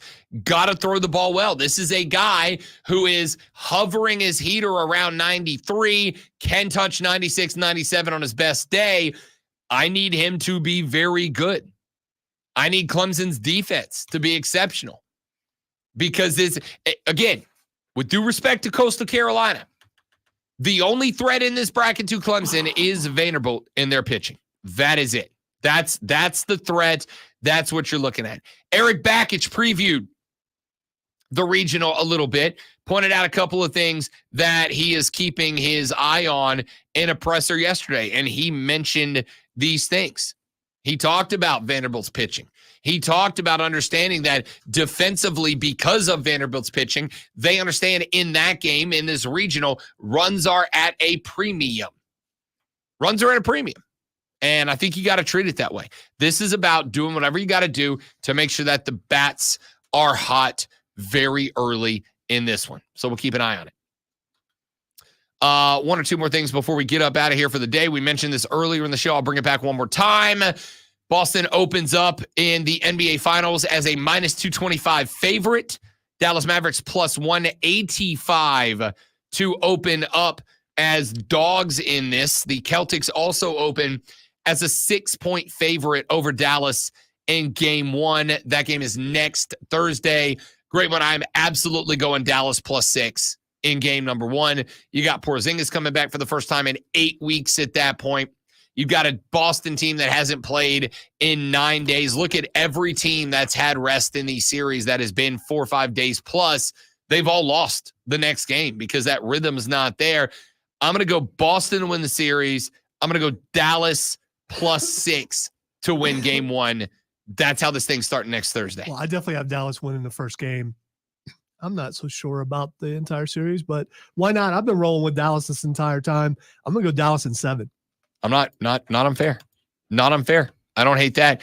The NCAA has reached an agreement with multiple states in the lawsuit about multiple time transfer students. The NCAA and that group of states that sued the organization reached a proposed settlement of a lawsuit yesterday that would allow athletes to be immediately eligible to play no matter how many times they transfer, and would offer some who were sidelined an extra year of eligibility. Obviously, up until back in, what was it, January, February, somewhere in that range, you had the old transfer rules. You got a one-time transfer. You could transfer a second time, but you had to sit, or you could be a grad transfer and play immediately. A bunch of schools sued and said, wait a minute, you should not put this restriction on a kid. If he wants to change the school, he should be able to change a school. He should be able to go somewhere.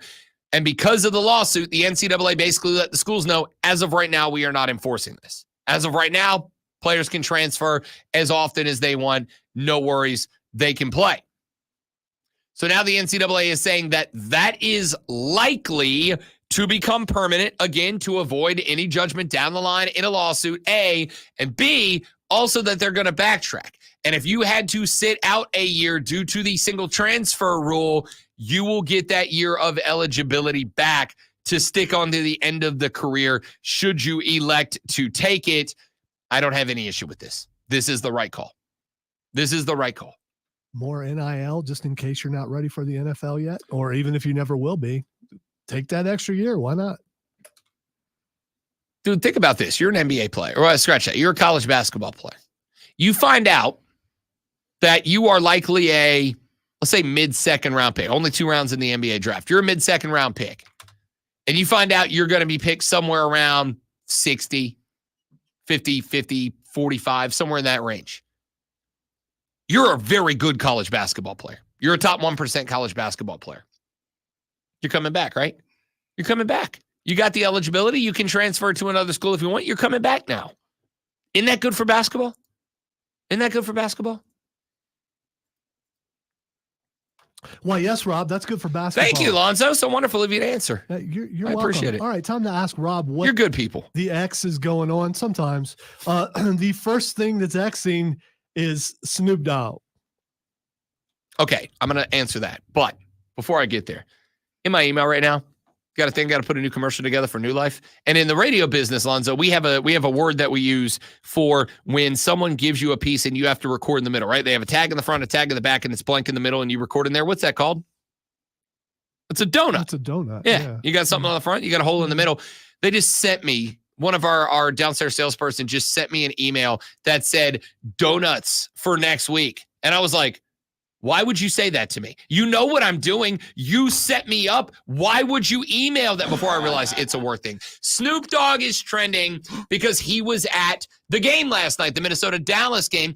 And after Luka Doncic hit a logo 3 and then a baseline leaner and all that, Luka was walking to the sideline, caught sight of Snoop and started, pardon the pun, barking at Snoop and the gang. And Snoop just looked at the camera and hit the shrug like, yeah, but what are you going to do? Luka also, Michael Jordan shrugged towards Snoop. He did. It was great. Yeah, it was great. Really My was. favorite thing was when he looked at the Minnesota fans and hit them with a, who's crying now? I was like, oh. He was singing Journey? Oh, Luka. I like this. All right, the next thing is Xing. Did you hear them booing him on the trophy presentation? Did you stick around for that? No. It was incredible. He just laughed at the crowd. He's like, oh, I hear you, as he lifted his conference finals MVP trophy. Next thing is Xing is Vince McMahon. Why? He's gone. Let Can me, we stop? Let me give you 3 letters. DOJ. Oh. We got another lawsuit coming for Vincent Kennedy McMahon. I mean, cool. I'm good with it. That guy sucks. Well, I guess like a lot. I guess after yesterday, all the big businessmen is going down. By the way, Alexa Bliss has been posting a bunch of photos of herself in ring gear lately. It's about that time. About that time. To be part of Uncle Howdy's 6. About that time. All right. The next thing and probably the last thing, Eminem is Xing. Eminem. So I don't think this is why this is trending. However, Eminem's daughter Haley got married like 2 weeks ago. Yeah, that's not why. But let me tell you what.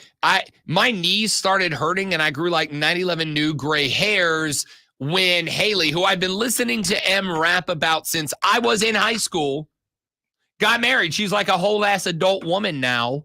And so to see her get married, by the way, my man M, big fan, bro, he went hard on the Just for Men for her wedding ceremony. Did you see the pictures? I did. Here's the reason why he's Xing though.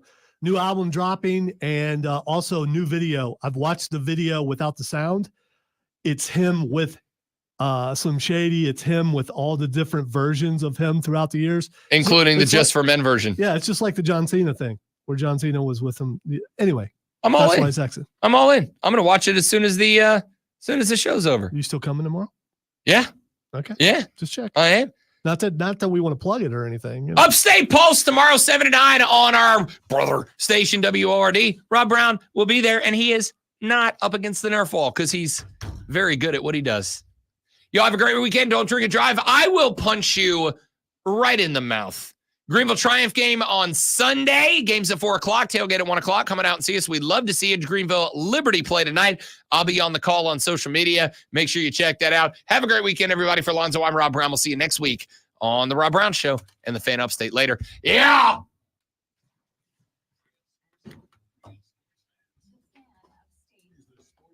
Oh, okay, cool. BKM's catching that smoke. I don't know what to tell you. He earned it. He earned it. All right, dudes and dudettes, we got to bail up out of here because I got stuff to do and other phrases that mean I have to leave now. Thank y'all for being here. Appreciate it. You P1s, you're the best. Share the show. Tell your friends about it. We'll see you next week. Goodbye.